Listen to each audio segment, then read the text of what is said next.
제9회 국무회의입니다. 대통령께서 개선안과 함께 모두 말씀을 하시겠습니다. 네, 제9회 국무회의를 시작하겠습니다.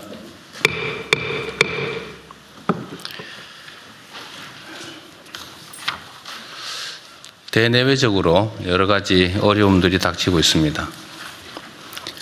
우리는 자주 위기를 겪습니다. 그리고 우리는 위기는 기회다 이런 말도 자주 합니다.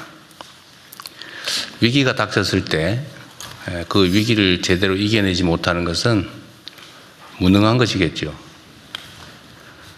위기를 극복하는 것은 당연한 것입니다. 위기를 기회로 만드는 게 진짜 실력입니다. 위기가 닥치면 변화를 수용할 마음의 준비가 갖춰지게 됩니다. 소위 말하는 기득권도 저항하기가 쉽지 않게 되죠.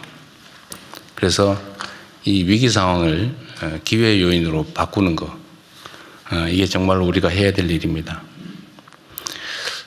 현상이라고 하는 건 매우 복합적이어서 그 안에 위기적 요인, 나쁜 요인과 또 기회적 요인이 뒤섞여 있는데, 기회적 요인, 좋은 측면이 많은 것을 보통 우리는 기회라고 말하고, 나쁜 측면이 많은 걸 위기라고 말하죠. 국면이라고 하는 것은 우리가 어쩔 수 없는 외부 요인, 그리고 어쩌면 자연재해 비슷한 것일지도 모릅니다.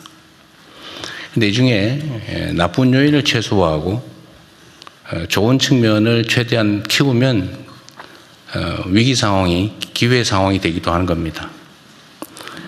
우리는 권한이라고 하는 걸 가지고 있기 때문에 있는 상황을 잘 정리하고 그 중에서도 위협 요소, 또 나쁜 요소들을 최소화하고 또 좋은 요소들을 극대화할 그런 힘이 있습니다. 이 힘을 잘 활용해서 현재 상황을 잘 정리하면 더 좋은 상황을 얼마든지 만들어낼 수 있습니다. 그게 저는 진정한 실력이라고 생각합니다. 우리는 이제 예를 들면 무슨 시험을 볼 때 시험 문제가 어려워지면 낙담을 하고 시험 문제가 쉬워지면 좋아하는 경향이 있죠. 그런데 자세히 제3자적 관점에서 보면 시험이 어려워도 모두가 똑같이 어려운 거지 나만 어려운 건 아니죠. 시험이 쉬우면 다른 사람도 마찬가지로 쉽습니다. 결국은 평소에 얼마나 준비했느냐에 따라서 결과가 결론 나는 거죠. 갑자기 시험이 쉬워져서 내가 좋아지는 거 아닙니다. 지금의 국제 상황도 모든 국가들이 겪고 있습니다. 또 우리 뜻대로 그 상황을 피할 수도 없습니다. 그러면 결국은 피할 수 없으면 즐겨라 이런 말이 있는 것처럼 현재 상황을 냉철하게 잘 분석하고 수용하고 그 속에서 기회 요인을 극대화하면 오히려 우리가 더 나은 상황으로 나아갈 수 있다. 상대적인 것이라고 생각합니다. 그래서 우리 국무위원 여러분들의 역할이 그 어느 때보다도 중요합니다. 과거 어느 때보다도 더 절박하게 또 충실하게 최선을 다하면 지금의 상황을 더 나은 상황으로 만들 수 있다라는 게 저의 생각입니다. 아주 잘하고들 계신데 앞으로도 계속 최선을 다해 주기를 부탁드립니다. 중동 지역의 긴장이 심화되면서 에너지 수급, 해운 물류, 금융시장 등 세계 경제 전반으로 불확실성이 빠르게 확대되고 있습니다. 지금은 이러한 외부 충격이 민생과 경제산업에 미칠 영향을 최소화하는 데 모든 국가적인 역량을 총동원해야 되겠습니다. 가장 시급한 과제는 물가 안정입니다. 최근 유류비의 가파른 상승으로 화물 운송, 택배, 배달, 하우스 농가처럼 국민 실생활과 직결된 분야의 어려움이 가중되고 있습니다. 정부는 민생 현장에 이 같은 부담을 실질적으로 덜기 위한 정책을 적극적으로 발굴해서 신속하게 집행해 주시기 바랍니다.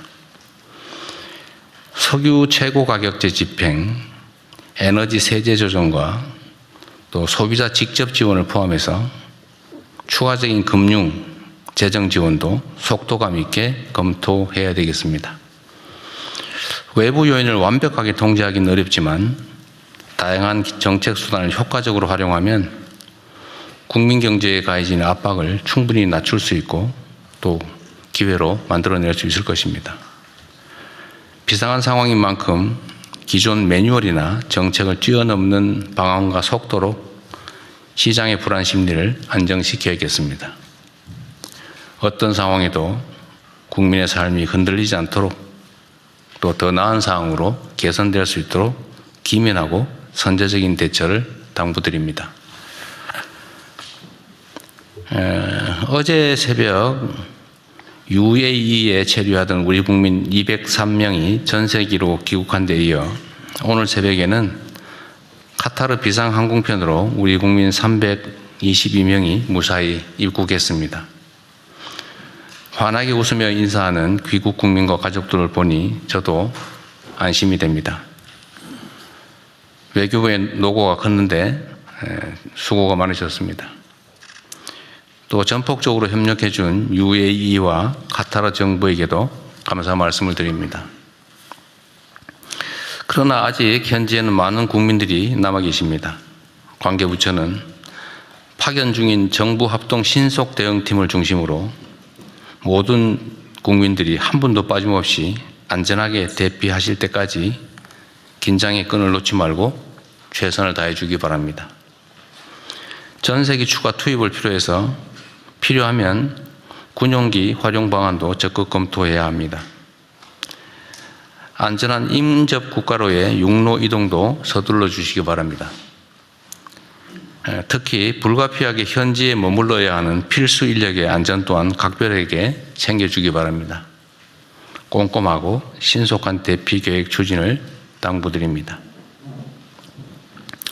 오늘 보고 토론 사항에 있기는 합니다. 지난 22년에 발생한 전세 사기 사태로 여전히 많은 국민들께서 어려움을 겪고 계십니다. 스스로 유명을 달리한 피해자도 파악된 것만 7명에 이릅니다.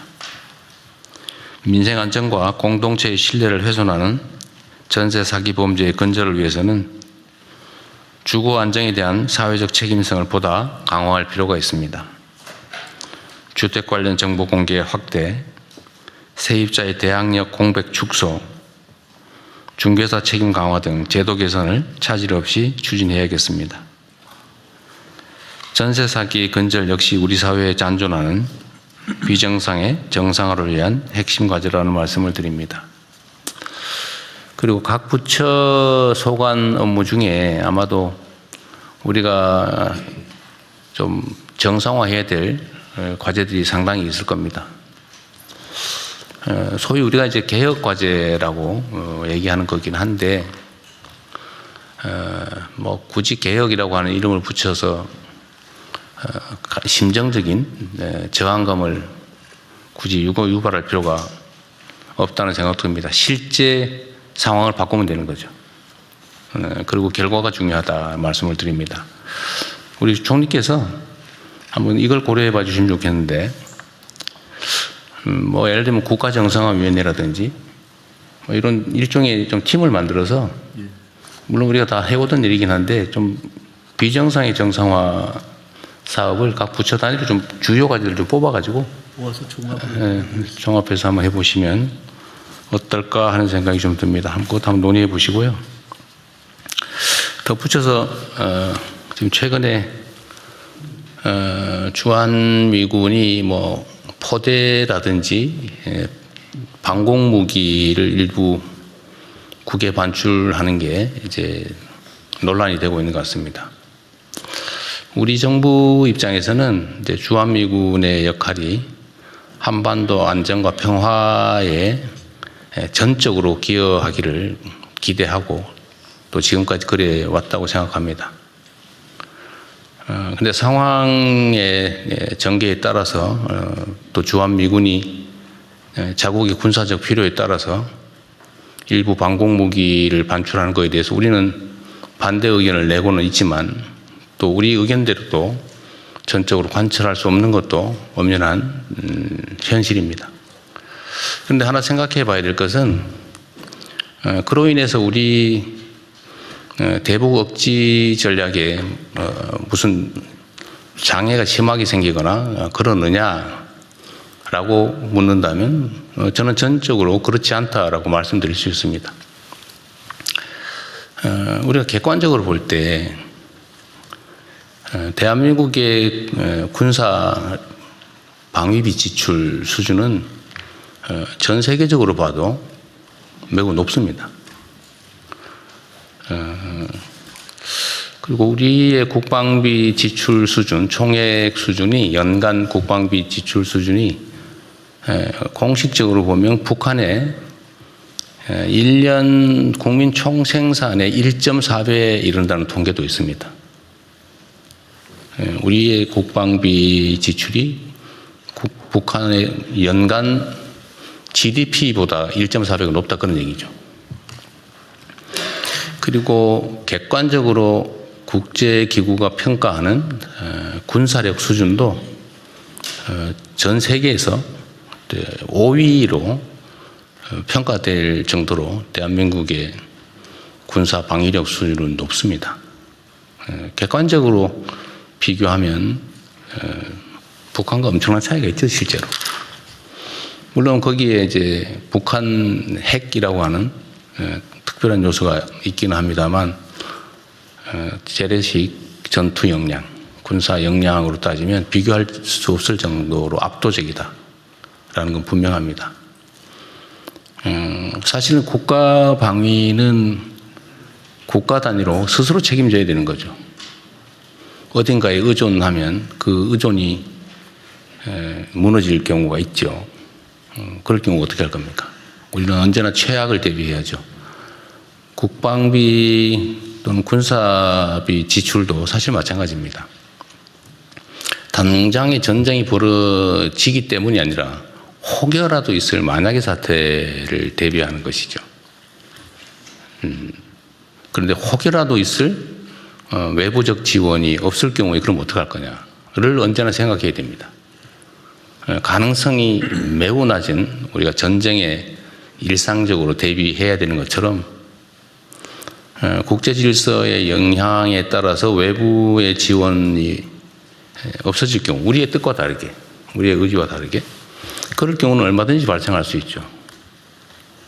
그럴 경우에도 우리는 자체적으로 방해할 수 있는 소위 자주 국방 역량을 충실히 갖춰야 되고 저는 우리의 국방비 부담 수준이나 또 대한민국의 방위산업의 발전 정도 또 국제적 군사력 순위나 뭐 이런 객관적인 그 상황 거기다가 우리 국군 장병들의 높은 사기 그리고 책임감 이런 것들을 고려하면 국가 방위 자체에 대해서 우려할 상황은 전혀 아니다. 또 그렇게 만들어야 된다 이렇게 생각합니다. 전혀 우려하지 않으셔도 된다 이 말씀을 한번 드립니다. 이상입니다. 이후 회의는 국무총리께서 진행해 주시겠습니다. 네, 먼저 부처보고를 듣겠습니다. 오늘 5가지 안건의 보고와 토론이 있습니다. 중동 상황 관련 대응 현황 점검부터 하겠습니다. 외교부, 재정경제부, 산업통상부 순서로 장관님들이 이어서 보고해 주시기 바랍니다. 네, 중동 지역 상황과 재외국민 보호 대책에 대해 보고 드리겠습니다. 무력 충돌이 11일째 지속되고 있으며 중동 전역으로의 확전 양상도 보이고 있습니다. 트럼프 대통령은 이란의 무조건 항복을 요구했으며 미국의 3번째 항공모함 전단이 추가 배치될 예정이라는 보도도 나오고 있습니다. 또한 트럼프 대통령은 오늘 전쟁이 마무리 수순이라는 취지의 발언을 했으나 미 전쟁부에서는 전쟁이 이제 막 시작되었다고 하면서 다소 상반된 메시지가 나오고 있습니다. 따라서 중동 정세의 향방은 좀 더 지켜볼 필요가 있습니다. 이란은 차기 지도자로 하메네이의 차남 모스타바를 선출했다고 발표했습니다. 한편 걸프 지역에 이어 레바논에서도 이스라엘과 헤즈볼라 간 공방이 이어지고 있으며 이라크에서는 미국 대사관이 공격을 받는 등 영내 긴장이 확산되는 양상입니다.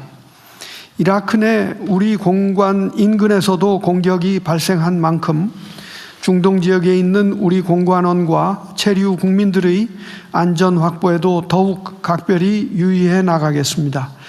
주요국 동향입니다. 중국은 이란과 걸프 국가들의 주권과 영토 보존을 존중해야 된다고 발표했지만 전반적으로 조심스러운 행보를 보이고 있습니다. 러시아는 정보 제공과 같이 비군사적 방식으로 이란을 지원하고 있다는 보도가 있습니다. 한편 영국과 프랑스 등 서방 국가들은 걸프 국가들에 대한 군사 지원을 표명하는 등 방어적 개인 목적의 지원을 확대하고 있습니다. 저는 어제까지 UAE, 바레인, 카타르 외교장관 등과 통화를 통해 현 상황에 대한 의견을 교환하고 현지 체류 중인 우리 국민이 안전하게 귀국할 수 있도록 적극적인 협조를 요청하였습니다. 구체적으로는 현지의 민항편 운항 재개와 전세기 운항에 대해서도 논의하였습니다. 이어서 이제 재외국민 보호 조치에 관해 보고 드리겠습니다. 다행히 지난 일주일간에 접수된 우리 국민 직접 피해는 없었습니다. 외교부는 가용한 수단을 총동원하여 중동 지역 우리 국민 보호를 위해 최선을 다하고 있습니다. 저는 지난 토요일 이 지역의 13개 공관장들과 우리 국민 안전 확보 대책을 심도 있게 논의하고 각 공관의 애로사항과 현지의 건의사항도 청취했습니다. 외교부는 앞으로도 현지 상황을 상시 점검하면서 우리 국민 대피 계획을 포함한 안전대책을 시행해 나가겠습니다. 이러한 노력으로 중동 지역 내 우리 국민 체류자 숫자도 크게 감소했습니다. 어젯밤 11시 현재 총 14,687명이 이 지역에 체류 중인 것으로 파악됐고 이 중에 단기 체류자는 2,169명으로 파악했습니다. 대통령님 말씀하신 대로 어제 새벽에는 우리 정부가 신속히 마련한 에티하드 항공 전세기가 아랍에미리트에서 우리 국민 203명을 태우고 귀국했고 지난 3월 6일부터는 UAE와 한국 간 민항편 운항도 재개되어 우리 국민 귀국에 큰 도움이 되고 있습니다. 또한 카타르 정부와의 적극적인 교섭을 바탕으로 카타르발 긴급 항공편도 확보했으며 오늘 새벽에 우리 국민 322명이 인천공항에 잘 도착했습니다. 육로로 대피하는 국민들을 위한 중동 지역 공관의 지원도 계속되고 있습니다. 지난 주말에도 쿠웨이트, 카타르, 이라크, 바레인 내에 우리 국민 30여 명이 공관의 도움으로 안전한 인근국으로 무사히 대피했습니다. 외교부는 우리 국민 추가 피해 방지를 위해 지난 일요일 중동 지역 7개국의 여행 경보를 3단계 출국 권고로 상향하기로 했습니다. 외교부는 현재 남아있는 우리 국민들이 앞으로도 빠르고 안전하게 대피할 수 있는 방안을 지속 모색해 나가겠습니다. 특히 사우디아라비아로 대피하는 우리 국민들이 높은 현지 항공권 가격과 치열한 예약 경쟁으로 귀국편 확보에 어려움을 겪는 경우가 있어서 사우디에 우리 전세기 등을 추가 투입하는 방안도 적극 검토해 나가겠습니다. 이상입니다. 지금 그 군용기는 비상대기 중이죠? 네, 그렇습니다. 네. 지금 몇 대 정도 대기시켜놨어요? 4대 대기시켰습니다. 4대. KC330하고 C130J를 4대 대기시켜놓고 720명 정도 긴급 수송할 수 있습니다. 동시에 1회 720명. 예.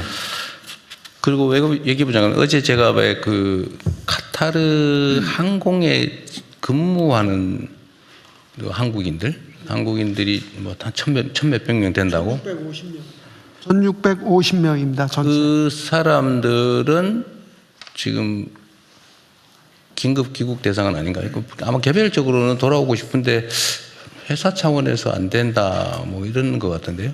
네, 그런 경우도 있고 돌아오면은 자칫 일자리를 잃을까 그런 어려움도 있고 그래서 이런 경우에는 그 기묘한 용무가 있는 경우에는 출국 권고에서 제외가 되도록 되어 있습니다. 그래서 그런 것을 다 통보를 했고 또 저희 대사관에서 그 각 항공사를 접촉해 가지고 출국 그러니까 여행 금지 구역으로 돼 있는 나라에는 서비스에 그서 좀 빠지도록 하는 것도 얘기를 해서 지금은 원활하게 되고 있습니다. 그럼 어제 메시지 보냈던 그 사안의 경우는 정부 차원의 문제는 아니고 회사 차원 문제였던 거예요? 그렇습니다. 그 회사의 협조를 좀 요청해달라 그런 얘기였어요? 그래서 이미 협조를 해오기 있었기 때문에 잘 안내를 했습니다. 네. 그분이 모르고 있었던 모양이군요. 알겠습니다. 다른 얘기 없으면 다음 예, 볼까요? 재정경제부 장관입니다. 중동 상황 관련한 경제 분야 현황 및 대응 방안에 대해서 보고를 드리겠습니다. 현재 종합적으로 평가했을 때는 국제 유가나 그리고 우리 금융시장 변동성이 거의 롤러코스터를 타는 정도로 변동성이 심한 상황입니다. 정부는 향후 중동 상황이 어떻게 전개되더라도 이러한 변동성이 실물 경제에 전이되지 않도록 경각심을 가지고 대처해 나갔다는 보고를 먼저 드리겠습니다. 유가입니다. 유가는 오늘 아침 8시 기준 유가가 브렌트 유가 어제 102불 90센트를 했습니다만 오늘은 90.3불로 떨어졌습니다. 그리고 웨스트 텍사스 유가도 102불 어제 저녁 때 102불이었는데 오늘 87.9불로 지금 떨어졌습니다. 두바이유 같은 경우도 어제자로는 100불 정도를 했습니다만 아마 이 부분도 같은 경향을 보이지 않을까 이렇게 해서 유가는 지금 100불 미만으로 떨어졌다는 보고를 드리겠습니다. 국내 석유류 제품은 어제자로는 휘발유가 리터당 1904원, 경유가 1928원입니다만 이 부분도 국제유가가 떨어졌기 때문에 오늘은 또 어떤 변화가 있을 걸로 예상이 됩니다.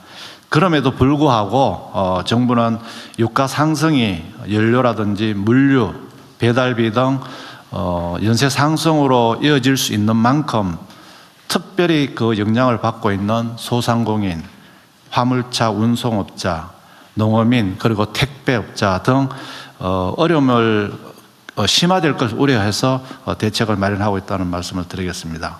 시장 상황입니다. 코스피 같은 경우 어제 6% 떨어졌습니다만 오늘 9시 30분 현재 5% 이상 또 상승하고 있는 만큼 이렇게 등락이 굉장히 심한 상황이라는 말씀을 드리겠습니다. 국고채 금리 같은 경우도 3년물이 어제는 19.3bp 베이시스 포인트 올라갔습니다만 9시 좀 전에 제가 확인한 바는 13.4 베이시스 포인트 또 떨어지고 이 또한 굉장히 등락이 심한 상황입니다. 달러 환율 같은 경우도 어제는 1495원까지 올라갔습니다만 오늘 9시 30분 현재 1470원대로 또 떨어지는 그런 상황입니다. 종합적으로 굉장히 등락이 심하다는 말씀을 드리겠습니다. 산업 분야입니다. 특히 수출 중소기업의 애로가 관측이 되고 있습니다. 현재까지 97건의 피해 애로가 접수가 되었습니다. 그 내용으로는 운송 차질, 대금 미지급, 물류비 등가 등의 요인입니다. 예의주시해서 저희들이 모니터링하고 있습니다. 그리고 중동 의존도가 높은 품목의 수급도 차질이 발생하고 있습니다. 특히 나프타의 경우는 수입액의 54%가 호르무즈 해협을 이용하고 있어서 수급 차질 가능성에 대비를 하고 있습니다. 현재로서는 예단하기 어렵습니다만 상황 장기화에 대비해서 유가 환율 상승, 주가 하락이 물가 상승 또는 소비 심리 악화 등으로 이어져서 내수 회복의 제약이나 또 세계 경제 둔화로 수출에도 영향 가능성 등을 면밀하게 검토해서 이 부분에 정부가 대책을 마련하고 있다는 보고를 드리겠습니다. 다음 이쪽입니다. 지금 정부가 하고 있는 추진 상황에 대해서 보고를 드리겠습니다. 정부는 관계기관 합동으로 비상 대응 체계를 강화하고 24시간 모니터링 체제를 강화했다는 말씀을 드리겠습니다. 그동안에 저희들이 비상 대응반을 운영해오고 있던 실물 에너지 금융의 상계반의 반장을 1급에서 차관급으로 격상했습니다. 그리고 경제관계 장관회의도 비상경제관계 장관회의로 전환해서 매주 운영할 계획입니다. 대통령님 주재 비상경제상황 점검회의도 수시로 하도록 하겠습니다. 에너지 민생 분야에 있어서는 석유 제품 최고 가격제를 금주 내에 시행할 예정으로 있습니다. 이와 함께 매점 매석 행위 금지를 위한 고시도 같이 시행하도록 하겠습니다. 그래서 석유로 사재기라든지 담합, 그다음 판매 기피, 불법 유통 등에 대해서는 철저하게 점검해서 이런 일이 발생하지 않도록 하겠습니다. 또 추후 국제 유가 상승하는 경우에는 유류세 추가 인하, 그리고 유료 소비자 직접 지원, 대통령께서 말씀하신 부분도 저희들이 검토를 하고 있습니다.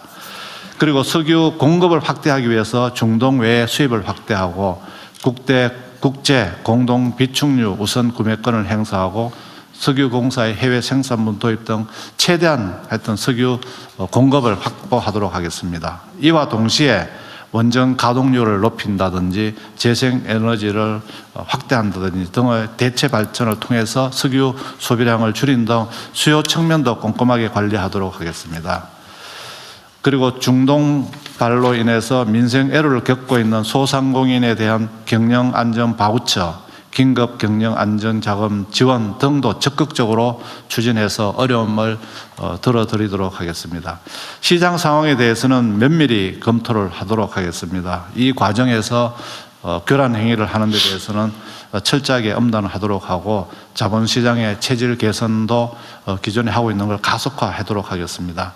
채권시장 안정 등을 위해서 100조 플러스 알파 시장 안정 자금은 적기에 시행하고 필요시 추가 확대하도록 하겠습니다. 그리고 채권시장 안정화를 위해서 공공 부분의 채권 발행량은 최대한 조정하고 그다음에 한은을 통해서 3월 10일 날 3조 원의 국고채 매입을 시행했습니다. 그리고 앞으로도 긴급으로 필요한 경우는 또 국고채 매입 등을 해서 시장 안정 조치를 강화하도록 하겠습니다. 외환시장의 경우에도 기존에 추진하고 있던 그 외환시장 안정세법 3가지가 있습니다. 신속히 개정되도록 국회하고 협의를 하도록 하겠습니다. 그리고 국민연금 뉴 프레임워크도 신속 마련하는 등을 통해서 시장 안정을 하도록 하고 필요시에는 외환당국이 적기 시장 대응을 하도록 하겠습니다. 산업 분야입니다. 중소수출 기업의 어려움을 해소하기 위해서 수출지원센터 누리집을 통해서 1:1 밀착 지원을 하고 있습니다. 그리고 지금 저희들이 마련한 20조 3천억 원의 그 수출 중소기업 지원 프로그램도 가동하고 필요시 추가 확대하도록 하겠습니다. 그리고 긴급 물류 바우처를 종전에는 국제 운송비만 지급했습니다만 물류비 전반으로 확대해서 그리고 그 지원도 패스 트랙을 적용해서 신속히 지원하도록 하겠습니다. 정책자금 대출 원금 특별 만기도 1년 연장하고 가상금리도 적용하지 않겠습니다. 그리고 특히 중동 상황에 따라서 애로를 겪고 있거나 또는 애로가 예상되는 품목에 대해서는 대체 수입처를 발굴하고 공급망 안정화 기금 등을 통해서 구매, 긴급 운영 자금을 신속하게 지원하도록 하겠습니다. 특히 애로를 겪고 있는 나프타는 수출 물량의 국내 전환 등을 통해서 이 품목에 대해서는 지원 방안을 마련토록 하겠습니다. 정부는 중동 상황 장기화에도 대비해서 실물 경제 역량 확대 등을 막기 위해서 최선의 어떤 경기, 민생 안정을 위한 전방위 지원 대책을 선제적으로 하겠다는 말씀을 드리겠습니다. 이상 보고를 마치겠습니다. 지금 유가가 어쨌든 어젯밤에도 엄청 올랐다가 다시 원상복구하고 도로 떨어졌다 그 말이잖아요. 예, 오늘 아침 8시 기준으로는 브렌트유가 네. 90불대, 80불대로 이렇게. 저도 그 자료를 봤는데 두바이유는 안 떨어진 것 같은데. 두바이유는 어제자가 100불 정도였는데 오늘 아마 이 부분도 아침 모니터링 해보면 아마 조금 떨어질 걸로 예상이 됩니다. 그래요? 이건 올랐다고? 이건 변동이 안 돼 있던데? 네. 약간 늦은 건가요? 예, 어제 예. 아, 시차 때문에 그런 거예요? 아. 그 다음에 이거 최고 가격제 시행이 지금 유류대금을 전쟁 발발 다음 날인가 바로 올려버려서 네. 이미 한 일주일 훨씬 넘었잖아, 그죠? 네. 근데 지금 즉시 시행을 못하는 이유는 지금 언제쯤 할 거라고요? 금주 내에는 하도록 하겠습니다. 근데 그게 법률상 최저 절차 시간이 필요해서 그런가요? 네, 그렇습니다. 고시를 하려면은 규제개혁 심사도 해야 되고 또 현장에서 조사도 해야 됩니다. 그래서 금주 중에 시장 조사를 마치고 지금 규제개혁 그 절차를 좀 줄인다든지 하는 이런 절차를 거쳐서 하여튼 이미 올려서 지금 일종의 폭리를 취하고 있는 상태인데 네. 그게 지금 지연이 열흘 이상 지금 지연이 되면 그 사이에 국민들 피해는 계속 되잖아요. 네. 근데 그 부분에 대한 네. 보완 대책은 뭐예요?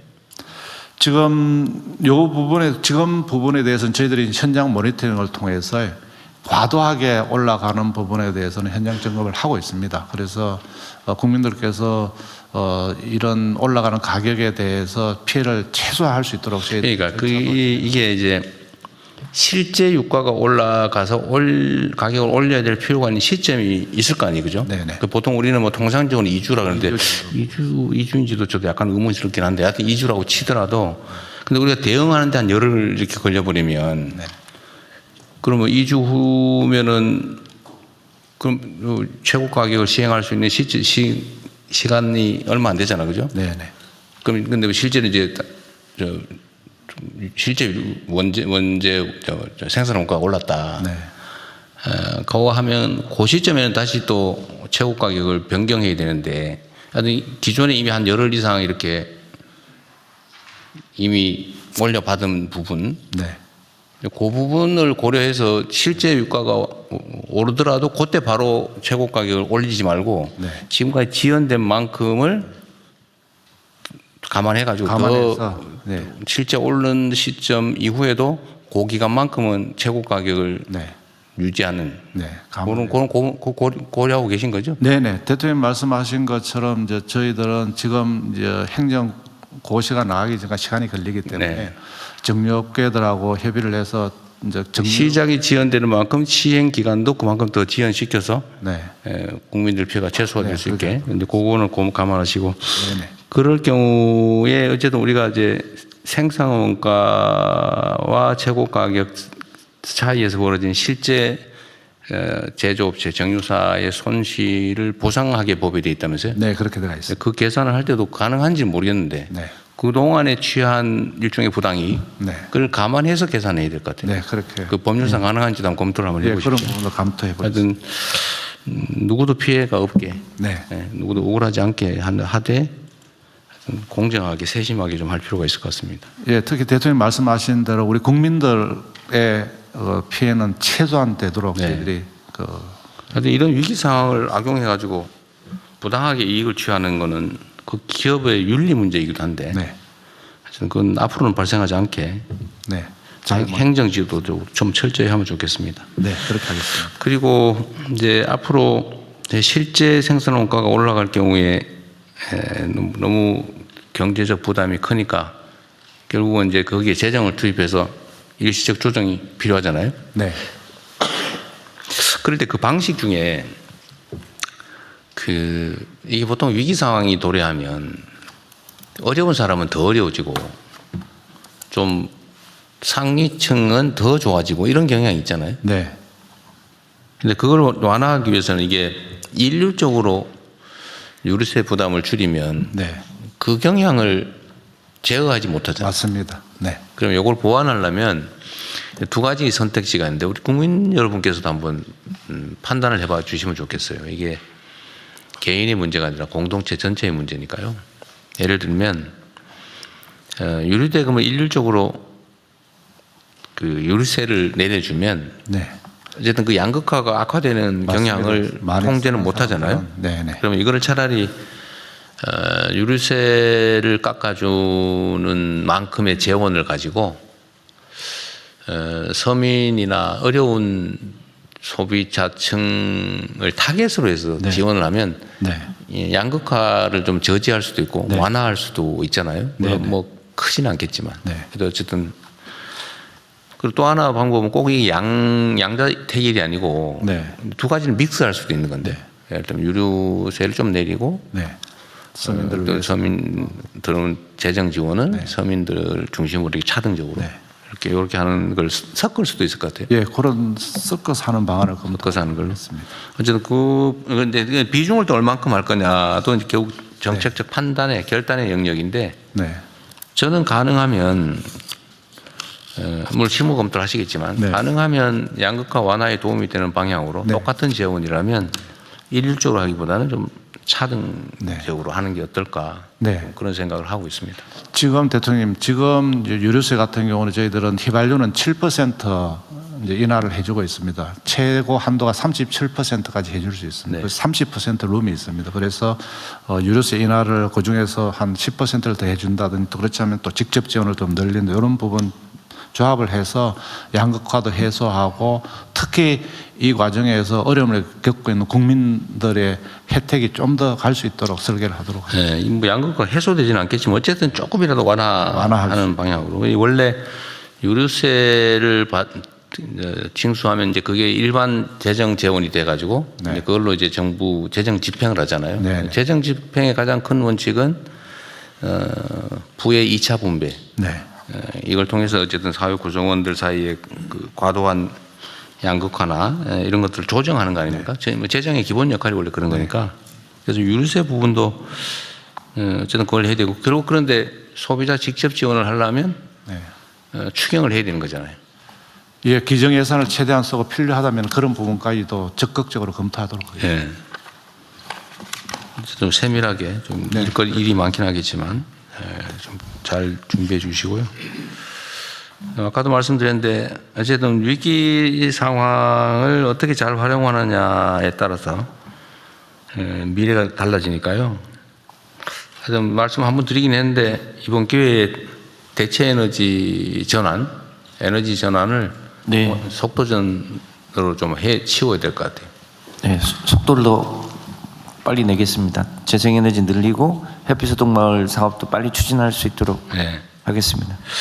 그와 관련돼서 예를 들면 각 가구별로 또는 뭐 마을 단위로 또는 지역 단위로 재생에너지 생산을 좀 확대할 수 있게 네, 이럴 때일수록 이제 우리 국민들이나 구성원들은 그 필요성을 절감하잖아요. 네, 에너지 전환도 사실 저항이 있는 건데 네, 이럴 때일수록 기회이기도 하니까 전환을 좀 신속하게 과감하게 네. 햇빛소득, 바람소득, 개통소득 해서 가능하면 모두의 에너지 전환의 혜택을 보실 수 있도록 그렇게 설계 범위나 내용을 더 신속하게 속도가 있게 추진하겠습니다.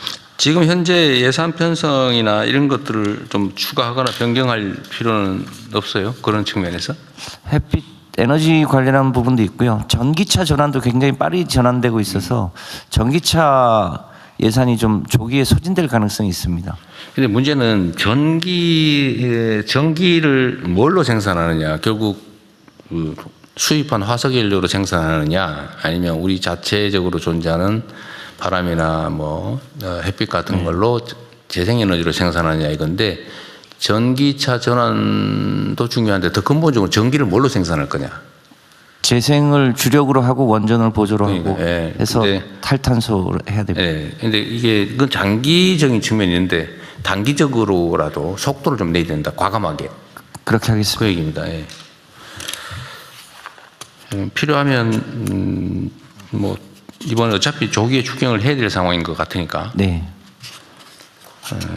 지금 재정 지원이나 소상공인 지원이나 뭐 한계 기업들 지원인 뭐 등등 할래도 좀 추가의 재정이 필요하겠죠. 예, 기존에 있는 예산 가지고는 아마 좀 부족한 걸로 예상이 됩니다. 지금 추경 재원도 지금 작년에 우리가 올해 예산을 편성하면서 했던 것보다 예상보다 세수는 많이 늘어날 걸로 예측이 되고 있다. 예, 최근에 그 반도체 업황이 좋아지고 있고요. 또 주식 시장의 활성화에 따른 또 또 재원도 거래세도 좀 들고. 예, 거래세도 늘고 해서 아마 저희들이 대통령 방침을 받아 적정한 규모로는 네. 뭐 국채 발행 없이 할 수 있을 것 같습니다. 네, 생각 이상으로 좀 세원 경제 회복이 좀 속도가 사실 빠른 거죠.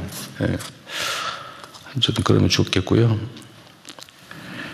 또 하나는 지금 이제 주식시장이 매우 불안정한데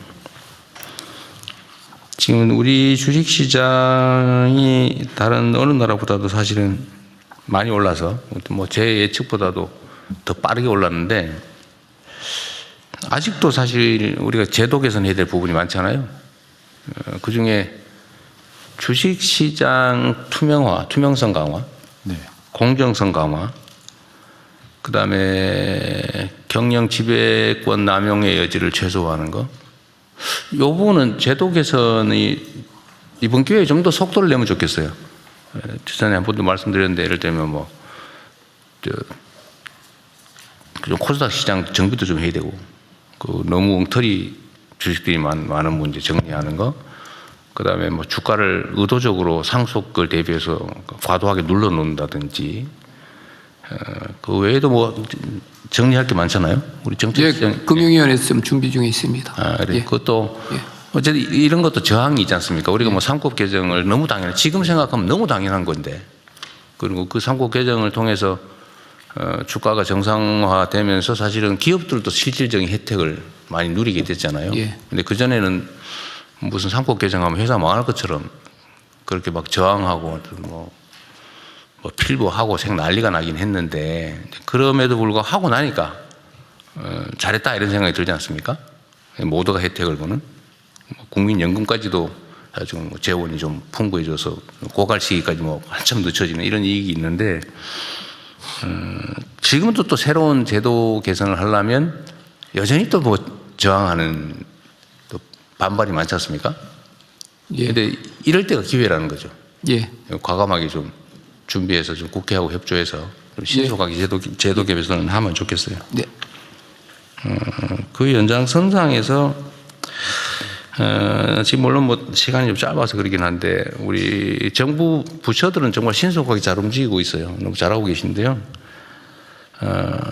좀 국회도 무슨 특위를 만든다든지 해서 좀 집중적으로 좀 국가 위기 극복에 또 협조할 수 있게, 협력할 수 있게 좀 했으면 좋겠습니다. 그쪽 국회 쪽에도 협조 쪽을 좀 해주면 좋겠어요.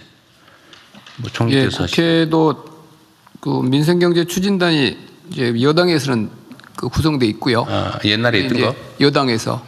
예, 그런데 그 야당까지 할 수 있는 그 여당에는 지금 민생경제추진단이 최근에 구성이 됐습니다. 예. 그 야당까지 같이 해서 할 수 있는 거는 좀 가능하면 그러면 좋겠고. 상의하겠습니다. 어쨌든 국가적 위기 극복은 사실 뭐 정치적 이해 문제는 좀 벗어난 거 아니겠습니까? 행정통합 때 그랬듯이 이 문제도 저희가 요청을 여야를 넘어서 하겠습니다. 네, 좀 해주시고 말이 나온 김에 어쨌든 야당이 이번에 그 대미 투자 관련법 처리에 협조를 해줘가지고 예, 여야가 제 시간 안에 반장일체로. 처리되게 됐다는 거잖아요. 예.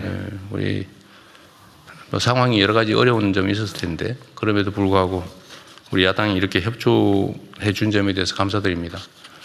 어쨌든 우리가 정치적 의제를 놓고 경쟁하고 뭐 심하게는 다투는 경우가 있더라도 어쨌든 중요한 이런 국가적 의제에 대해서는 이렇게 협력하는 모범적인 모습을 보여주셔서 감사드립니다.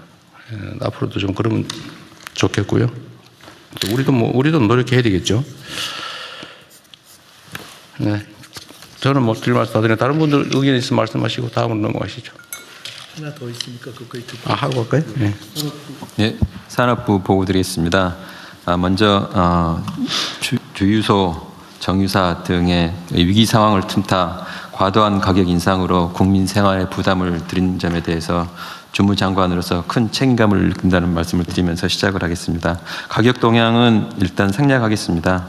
우선 석유사업법에 따라 금주내 최고 가격제가 즉시 시행될 수 있도록 운영 규정인 고시를 신속하게 제정 시행하겠습니다. 최고 가격제는 국제 유가 안전 장치로서 시장 가격 급등 시기에 국민 생활 영향을 최소화할 수 있을 것으로 기대합니다. 특히 시장 가격 급등 시기에 공동체의 정신을 훼손하는 정유사 등의 과도한 이윤 추구를 방지할 수 있을 것으로 기대합니다. 이 부분에 대해서는 앞으로 이런 상황이 재발하지 않도록 근본적인 제도적 방안을 마련하겠습니다. 동시에 엄정한 시장 질서 확립을 위해 가격 담합, 불공정 거래 등 불법 행위에 대해서는 공정위, 행안부, 국세청 등과 합동으로 단속하여 제도의 실효성을 극대화하겠습니다. 대통령님께서 말씀하신 자영업자, 농민 등 고유가 영향에 취약한 계층에 대한 지원 방안을 별도로 마련하겠습니다.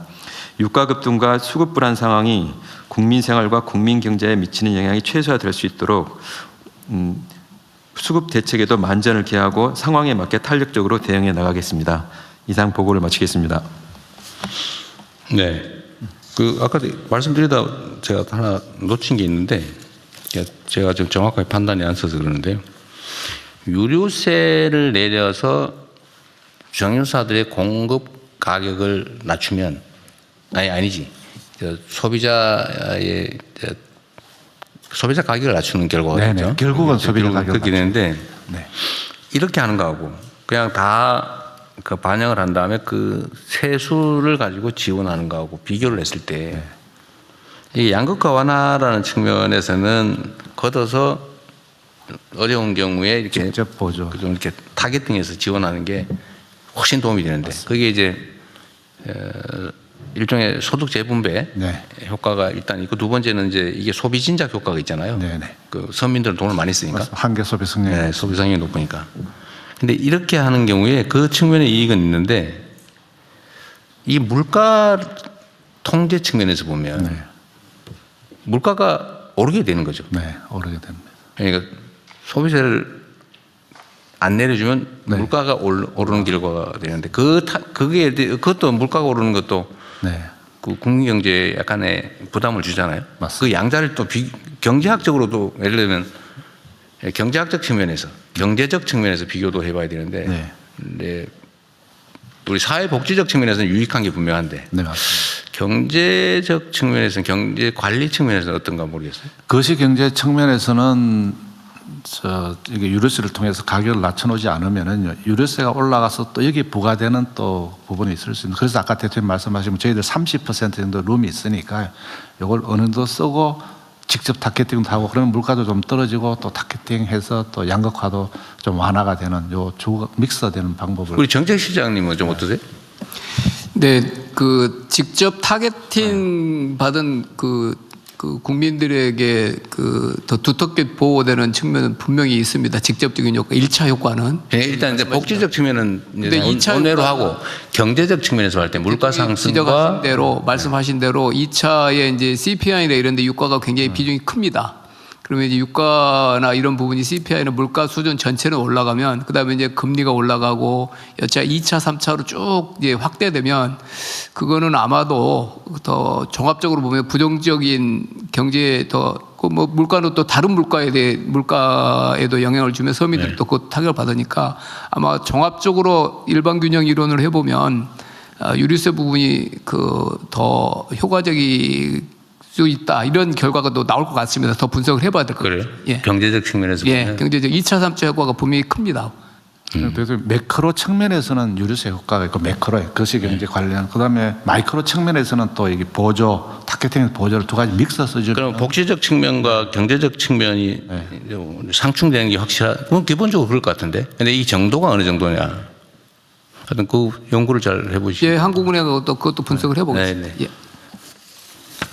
그리고 대통령 요거 하기 전에 또 대통령께서 인지를 명확하게 하시고 계실 것 같은데, 매점 매석 행위 금지 고시도 같이 저희들 준비해서 자세한 내용은 오늘 보고를 드리도록 맞아요. 같이 하도록 하겠습니다. 그래야지만 최고 가격제 설정이 매점 매석하고 이렇게 같이 가야지만 효과가 더 날 것 같아서 저희들이 또 별도로. 지금 이 최고 가격 결정 제도는 물가 무슨 의에 관한 법률인가요? 아니면 물가 안정법에서는 일반적으로 이렇게 하도록 되어 있고요.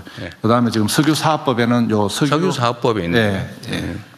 물가 안정에 관한 법률인가? 거기도 예를 들면 단계 3단계, 그때 마스크 통제 때문에 할 수 있어요. 봤던 일반적으로 할 수 있어요. 1, 2, 3단계가 있던데, 그죠?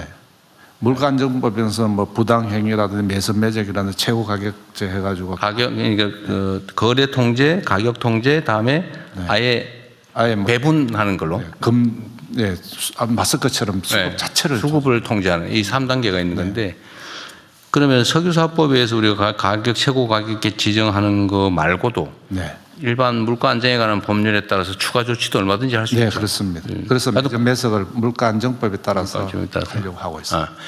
하여튼 그 매점에서 그 다음 단계로 가격 통제하는 거 다음 단계로 그 거래 통제, 네, 그 물량 통제. 요 나머지 두 단계 부분도 만약의 경우를 대비해서 좀 검토해서 준비를 해놓으시죠. 네, 그렇게 하겠습니다. 예, 저희 가격 담합 관련해서 공정위 간단하게 말씀드리면, 네. 지금 지난주에 그 정유사의 공급과 변화하고 주유소의 판매가 변화를 점검했고요. 지금 공급과 변화 관련해서는 지금 일부 담합 조사의 필요성을 저희가 확인해서 어제 담합 조사를 개시했습니다. 그래서 이번 주까지 조사 계획이고 필요하면 연장할 것이고요.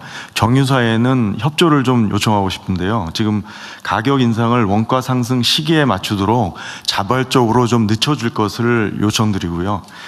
주유소 가격의 경우도 지방사무소 중심으로 해서 점검반을 조직해서 일부 가격이 많이 오른 그리고 동시에 인근 지역들이 오른 경우에 담합 혐의가 포착돼서 일부 현장 조사를 개시했습니다. 그래서 상황이 안정될 때까지 지금 비상 대응 체제를 지속할 계획이고요. 주유소에도 협조를 요청하는데 인근 주유소와의 정보 교환이라든지 합의에 의해서 인위적으로 가격을 올리는 것은 불공정 행위이기 때문에 앞으로 공정위가 엄정히 제재할 수 있으니 그런 행위를 중단해 줄 것을 요청드립니다. 지금 공정위 뭐 일 열심히 잘하고 계시고요.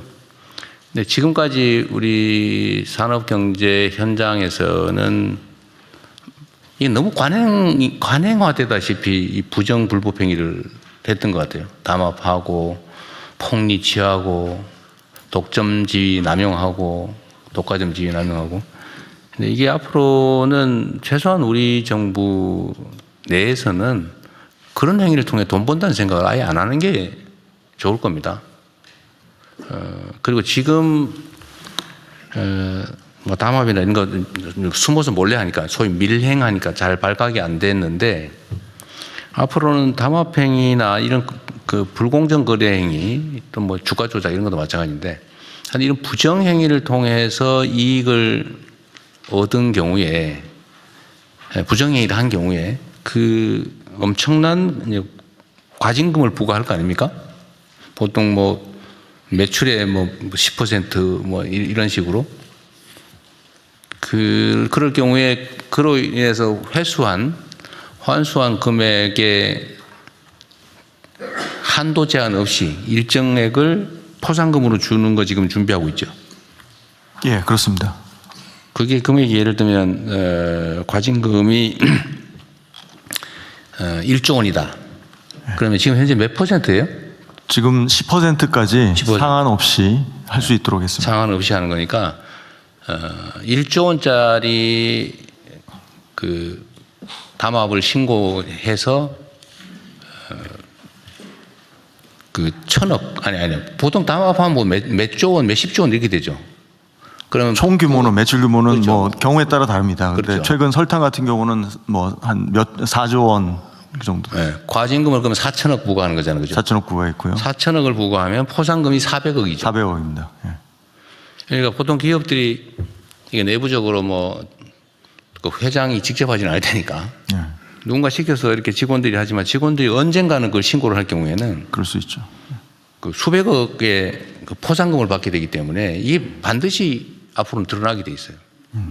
그 기업들 그 부정행위한 기업들 진짜 조심해야 됩니다. 제가 주가 조작하면 집안 망한다, 폐가망신이란다 이렇게 또 말씀드렸지만 앞으로는 그 외에 일종의 부정 불법 행위를 하면 거기서 이익을 얻겠다고 부정 불법 행위하면 엄청난 과징금에다가 그게 반드시 드러날 수밖에 없어요.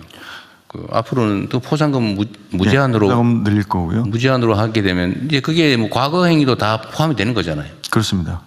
그래서 과징금 부과율도 지금 현재 20% 상한인데 30%로 올라갑니다. 법 개정에서. 그러면 더 포상금도 그만큼 올라갈 수밖에 없습니다. 그러니까 과징금 30% 올리는 거야 법 개정한 다음부터 시행이 되지만 예. 과거에 했던 거에 대해서 신고해가지고 과징금의 10% 주는 거는 옛날 것도 다 적용되는 거잖아요. 현행 20%고요. 그러니까. 최소 10% 되도록 고시 개정하고 있습니다. 이게 실제로 앞으로 회사가 망할 수가 있습니다. 이 부정 담합행위, 뭐 불공정 행위, 과점, 독점, 지위 남용해서 피해를 입히거나 이러면 엄청난 과징금 부과에다가 거기다 10%의 포상금이 주어지면 아마 신고를 막을 길이 없을 거예요. 이때까지는 왜 그런 걸 상한을 뒀는지 모르겠는데 30억이 상한이었어요? 맞습니다. 예. 이제는 뭐 수백억 그 포상금이 주어질 텐데 안 할 리가 없잖아요. 우리 과기부 장관도 생각이 좀 관심이 확 있는 것 같은데, 관심이 확 있는 것 같은데, 아니 문체부 장관이 관심이 확 있는 것 같아. 그 별로 해당이 없는데. 하여튼 이건 우리 기업들도 진짜 숙지해야 돼요. 앞으로는 이런 방식으로 불공정 부정 거래를 통해서 이익을 얻겠다는 생각을 아예 정말 버려야 됩니다.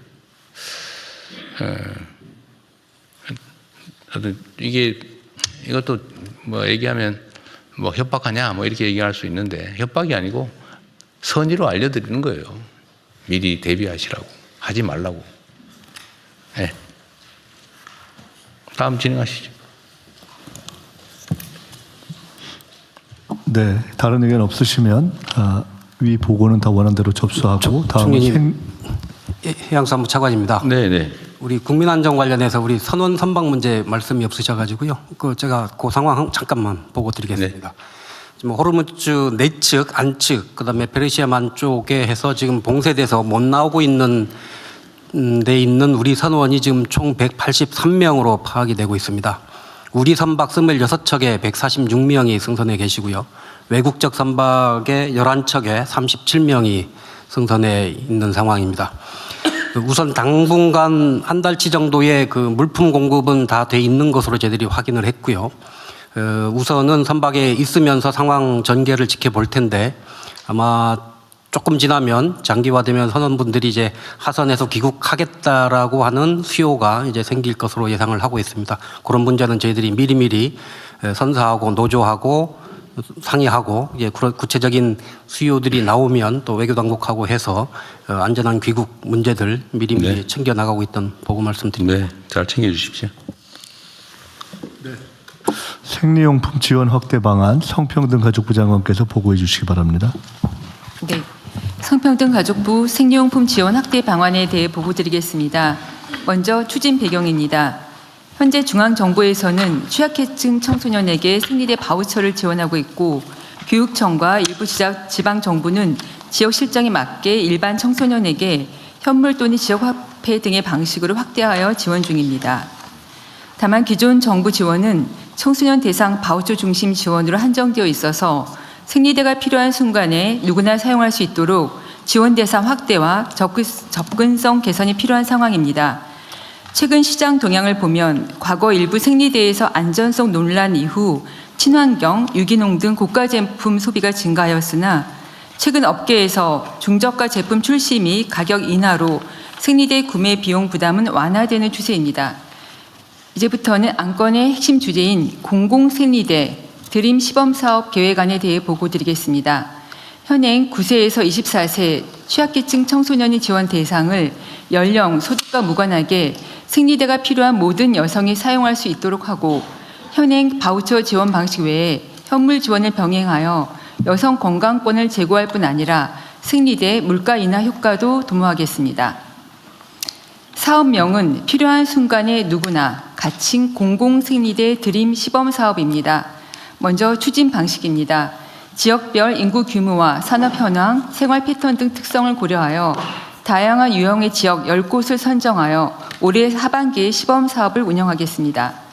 주거 지역은 주민 접근성 등을 고려하여 주민센터, 복지관, 도서관, 보건소, 가족센터 등 공공시설을 중심으로 생리대를 비치하고 산업 지역은 위 공공시설 외에도 청년 창업센터, 지식산업센터 등 여성 근로자들의 접근성을 고려한 다양한 시설의 생리대를 비치할 계획입니다. 아울러 농산어촌은 공공시설의 물리적 접근성이 낮은 점을 고려하여 마을회관 등 주거지 인접시설을 적극 발굴하여 생리대를 비치하고 필요시 복지 전달체계 등도 적극 활용할 계획입니다. 다음은 추진체계입니다. 중앙정부는 안전성 품질 기준을 통과한 품목을 선정하여 단가 계획을 체결하고 지방정부는 생리대를 구매하여 공공시설에 비치하여 주민들이 원활하게 사용할 수 있도록 하겠습니다. 올해는 국비로 시범사업을 실시하고 지역 유형별 접근성과 이용률 등 시범사업 결과를 분석하여 내년도 본사업을 준비하도록 하겠습니다. 마지막으로 협조 요청 사항입니다.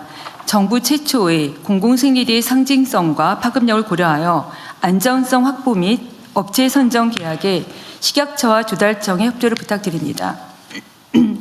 다양한 선호도를 고려한 이용자의 선택권을 보장하고 공공생리대가 필요한 여성이면 누구나 이용할 수 있도록 지역의 접근성 높은 공공시설에 비치되도록 각 부처의 협조를 부탁드립니다. 아울러 학교 내에서도 생리대가 필요한 학생들에게 보다 충분히 지원될 수 있도록 교육부의 적극적인 관심도 부탁드리겠습니다. 3달여 가까이 진행된 생리대 지원 논의 과정에서 여성의 건강권, 월경권 관점에서 국민 여러분께서 매우 활발히 좋은 의견과 대안을 제시해 주셨습니다. 언론에서도 200건 이상 기사가 나올 정도로 지대한 관심을 보여주셨습니다. 성평등가족부는 기존 제도를 수시로 점검하면서 국민의 눈높이에 맞춘 정책을 보완하기 위해 더욱 끊임없이 노력하겠습니다. 감사합니다. 네, 수고하셨습니다. 이게 이제 생리대 얘기가 워낙 좀 가격이 높아서 네. 또 고통받는 사람들이 많다 보니까 이게 요 품목만 특정해서 지금 얘기를 하게 됐는데 사실 생리대 말고도 우리 사회에 정말 우리 국민들이 일상적으로 필요한 피할 수 없는 그야말로 필수품, 거의 공공재에 가까운 필수품들에 대해서 일종의 독과점을 이용한 폭리나 또 과도한 국민 부담을 지우는 그런 것들이 이거 말고도 있을 수 있으니까 각 부처에서는 좀 그런 고민도 해봐 주세요. 이거 외에도 사실 이럴 수 있는 요소가 많죠. 이거야 제가 우연히 어디 인터넷에 기사 뜬 거 보고 얘기해서 시작됐는데 그 외에도 아마 많이 있을 수 있다. 각 부처가 좀 각별히 관심 가져주십시오. 그리고 지금 생리대가 이게 보통 200원 중반 300원대 이렇게 되고 300원대가 주로 많다던데요. 네. 그런데 지금 현재는 100원짜리가 공급되고 있는 거죠. 네, 100원이 업체들 통해서 좀 공급이 확대될 계획입니다. 그러니까 이게 지금 전에는 살래야 살 수가 없었는데 네. 이제는 생산을 해서 판매를 하니까 일단 1차적인 문제는 상당히 완화된 것 같아요. 네, 맞습니다. 근데 이게 어느 순간에 사라질지 모르죠. 네. 언제 어느 순간에 또 사라질지 모르잖아요. 네, 그러지 않게끔 저희 공정거래위와 함께 저희가 지속적으로 네. 모니터링을 할 예정입니다. 그리고 안전성 얘기를 걱정하는 사람들이 좀 있던데요. 이게 생리대뿐만 아니라 사람 인체에 사용하는 모든 물품, 네. 마스크 같은 경우도 네. 철저한 네. 안전 평가를 하고 통과된 경우만 생산할 수 있잖아요. 네, 맞습니다. 그래서 만약에 안전성이 앞으로 문제가 되면 그건 정부 잘못이 되겠죠. 네. 관리 부실. 네. 식품의약품안전처 속 아닌가요? 네, 그렇습니다. 그렇죠? 식약처에서는 모든 생리대에 대해서 동일한 안전성과 품질 기준으로 심사를 하고 있습니다. 그래서 일부에서 가격이 낮으면 안전성 기준이 낮아지지 않냐 이런 우려를 하시기도 하는데 모든 생리대는 동일하게 안전성과 품질이 보장된 거기 때문에 우려하지 않으셔도 되겠습니다. 그러니까 잘하시겠죠. 네. 잘 점검하겠죠. 네, 지금 열심히 하고 또 신속하게 하고 있습니다. 지금까지 7개가 들어왔는데 1월 말부터 그래요? 이미 2건은 저희가 신속하게 심사를 했고요. 지금 5개가 또 심사 중입니다. 그 100원짜리 네네, 그런 실속형 생리대가 많이 들어오군요. 1월 말부터 이미 7개 제품이 심사가 들어왔는데 보통 한 3달 정도 걸리는데 지금 식약처에서 한 3주 이내로 열심히 심사해서 지원하고 있습니다. 그러니까 이런 걸 보면 우리 사회에 정말 무수히 많은 상품들이 있을 텐데 뭐 용역 서비스도 있겠고 사실은 이렇게 시정하면은 시정되는 것도 상당히 많잖아, 그죠? 그 전 세계에서 대한민국 물가가 가장 비싼 편에 속한다는데 이게 다 이런 것들이 쌓이고 쌓여서 생긴 문제겠죠. 결국 정부의 의지와 실천의 문제 아닌가 싶어요. 이런 물품들이나 이런 사례들을 최대한 많이 발굴해서 좀 정리하고 그 독과점적 지위를 남용할 수 없게 하는 게 정말 중요한 정부 과제가 된 것 같습니다. 그게 과거에는 국내 기업들이 국내 수요에 대응하다 보니까 조그마한 회사들이 경쟁을 많이 해서 이런 경우가 별로 없었는데 이제 국제 경쟁이 일상화되다 보니까요. 이제 규모가 커지고 국제 경쟁에 의해서 대부분의 업체들이 도태되면서 몇 개만 살아남아 가지고 결국은 국내적으로 보면 거의 독과점적 상황이 된 것 같아요. 이것만 그런 게 아닐 거라고요. 그래서 물가 관련해서 지금 TF 있죠? 예. 저 총리실에 있나요? 부총리와 공정위원장. 아, 그래요? 네네. 그러니까 이거를 이런 물품 사례들을 독과점 지위를 남용한 좀 과도한 좀 가격 인상 이런 사례들이 실제로는 엄청나게 많을 것 같아요. 네, 곳곳에. 그래서 뭐 물가 TF도 만들었을 텐데 이거를 그냥 공무원들끼리 모여가지고 머리를 짜내도 잘 발견이 안 되거든요. 네.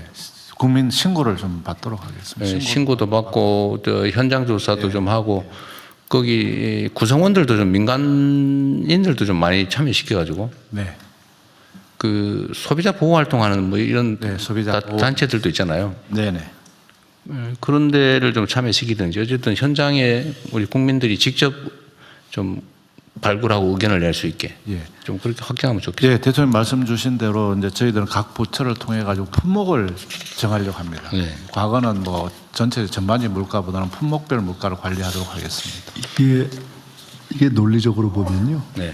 기본소득이 있고 기본소득의 확산으로 저희가 교통, 의료 등등의 이제 기본 서비스 확산 이런 얘기를 하지 않습니까? 근데 지금 말씀을 들어보면 저런 부분은 일종의 반드시 필요한 물품으로 기본 물품인데 그냥 제공하는 것이 아니라 적정한 물가를 관리해서 제공하는 그런 일종의 기본 공공 물품이어서 그런 리스트를 한번 별도로 정리해 볼 필요가 있는 것 같아요. 네, 그것도 한번 해보시죠. 일단은 독과점적 지위 때문에 생기는 이런 시장 지위 남용 그리고 가격 인상 요거는 어쨌든 좀 찍어 좀 해보고 총리께서 말씀하시는 거는 국민 생활의 필수 물품들은 최저선을 뭐 요즘 표현으로 기본선을 좀 우리가 보장을 해줘야 되지 않냐 국가가 그런 면에서는 좀 고민을 해볼 필요가 있겠습니다. 네, 그렇게 하겠습니다. 근데 그 중에 하나가 이제 그냥 드림센터 같은 거죠. 굶어 죽지는 않게 하자. 저게 사실 그냥 드림센터가 전국에 이미 존재하면 사실 그냥 가져갈 수도 있게 되는 거죠. 이것도 그런 비슷한 거겠죠. 그리고 저 카메라로 요 생리대 시장 동향하고 생리용품 지원 국내외 사례도 한번 비춰주세요. 다음 페이지에 있으니까. 이거 하면 또 포퓰리즘에 뭐 퍼주기냐 뭐 이럴 가능성이 있어서 다른 나라도 많이 하고 있다는 걸 좀 사례를 보여주면 좋겠습니다. 좀 적당하게 한번 보여주시고. 그 관련해서 공정거래위원회에서 생리대 가격에서 독과점에 의한 불공정 거래 여부가 있는지 현재 조사하고 있고요. 지금 제조 비용을 과도하게 가격을 반영해서 가격을 인상했는지 가격 담합 이 부분 분석 중에 있습니다. 그런데 이제 최근에 생리대 생산 업체들이 자발적으로 중저가 제품을 공급 확대하고 가격을 인하한 것은 매우 고무적인 방향이라고 보고요. 우리나라 이 제품 사업자들이 영업이익률이 상당히 높은 편이에요. 그러니까 앞으로 좀 가격 인하의 여력은 더 있다고 공정위는 판단하고 있고요. 자발적으로 좀 가격을 이런 필수제에는 좀 인하를 적극적으로 해주면은 국민 생활 안정에 매우 도움이 될 것이라고 판단하고 있습니다. 그러니까 아까 말씀드렸던 거 연장선이긴 한데 하여튼 앞으로 대한민국의 경제 질서는 기본으로 좀 돌아간다. 그러니까 좀 부당하게 부정한 이익을 취하는 그런 시스템은 이제 살아남기 어렵다. 이렇게 좀 인지를 해주시면 좋겠고요. 그리고 이제 국세청이나 공정거래위가 이제 중요한 역할을 하게 되는데 이미 과거에 벌어졌던 일은 너무 과거를 막 이렇게 너무 파헤치는 방식보다는 좀 미래지향적으로 가면 좋겠어요. 그래서 좀 자발적으로 좀 시정하고 또 새로운 과거를 좀 이렇게 좀 정리하는 노력을 스스로 자발적으로 하는 경우에 너무 가혹하게 안 하면 좋겠어요.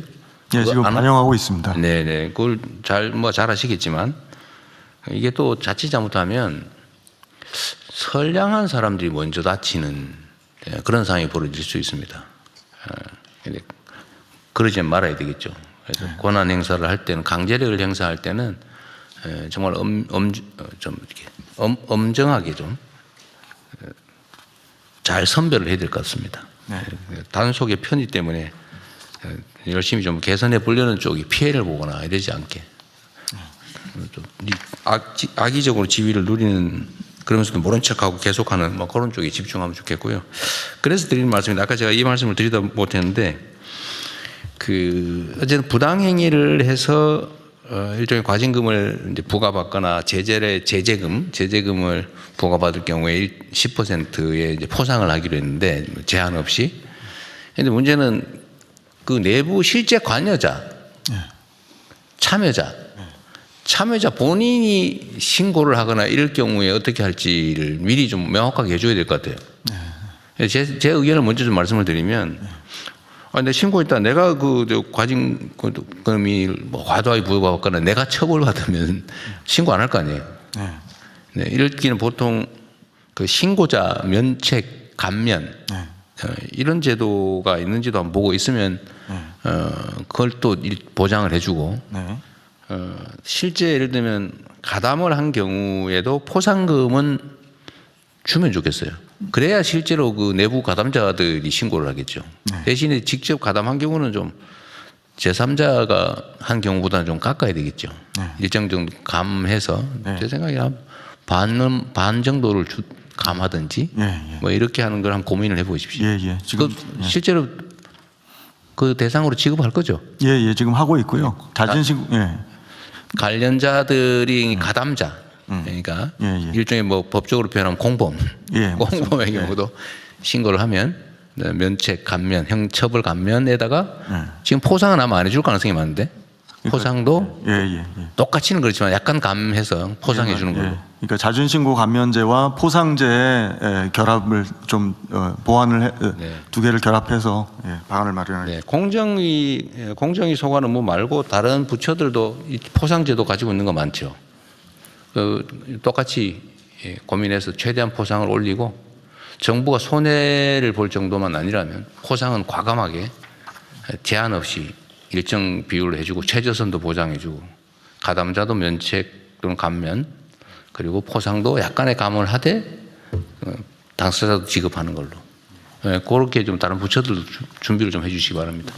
금융위 보고 드리겠습니다. 주가 조작 신고 포상금 같은 경우 말씀 주신 대로 상한을 없애고 그다음에 부당이득의 30%까지 미국이랑 동등의 30%까지 저희들은 했고요. 요거 지금 입법 예고해서 저희 최대한 빨리 해서 한 5월 말 정도까지 하고 지금 신고에도 특례가 지금 신고에도 그 변경된 제도가 적용되게 그 특례까지도 해놨고요. 네, 말씀하신 대로 주범이 아닌 경우에는 가담자 같은 경우는 처벌에서 면책, 그다음에 또 포상금도 적정한 수준으로 줄 수 있도록 그렇게 하고 있습니다. 적정한 거를 비율을 정해주면 50% 이상은 주면 좋겠고 또 한 가지 그럼 그 얘기한 김에 지금 부당 이득에게 물론 이제 실제 환수된 금액의 비율을 줄 거잖아요. 맞습니다.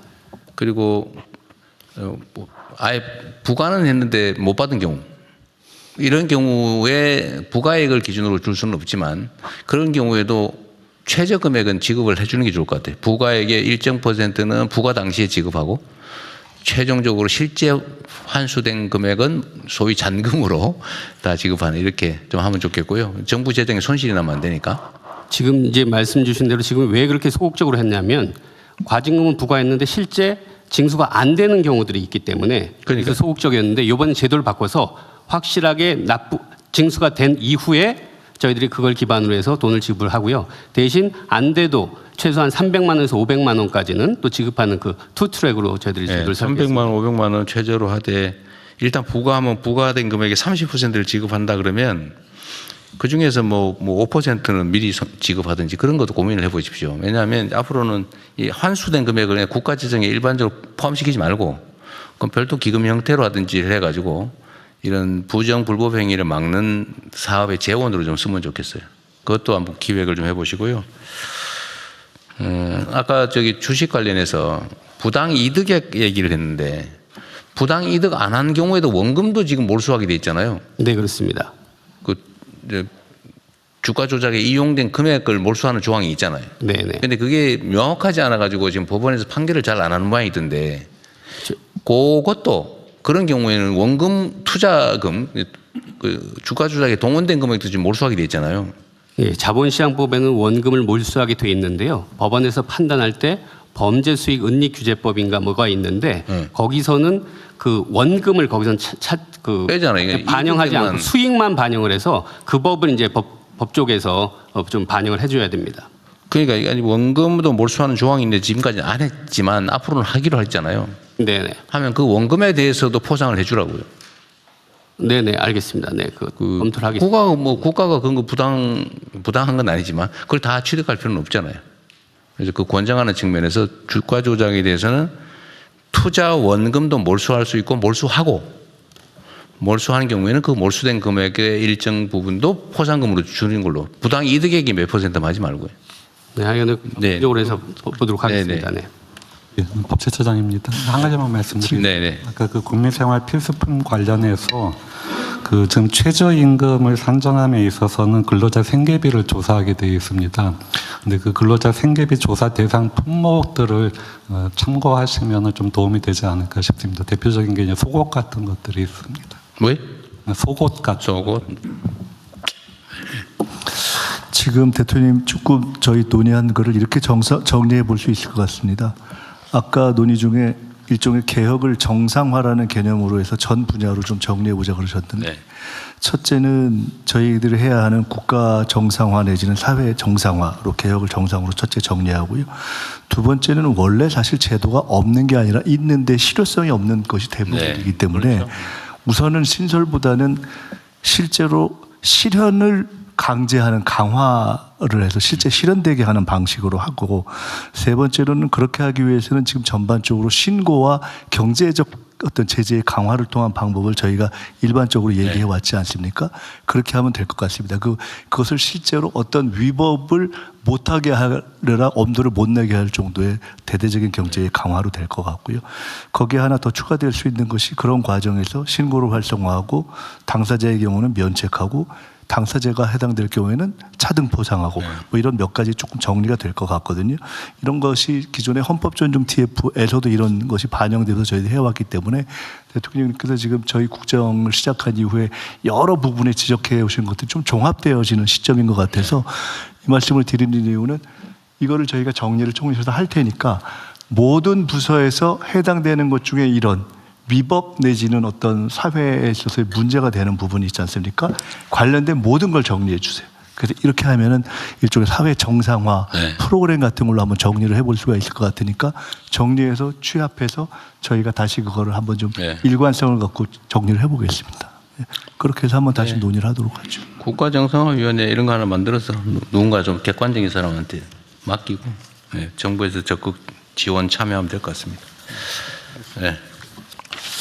다음은 보복 범죄 및 친밀관계 범죄 방지를 위한 범죄 피해자 보호 지원제도 개선을 법무부 장관 성평등가족부 장관께서 순서대로 보고해 주십시오. 네, 먼저 법무부 보고 드리겠습니다. 보복범죄 방지를 위한 범죄 피해자 보호 지원 제도 개선을 보고 드리겠습니다.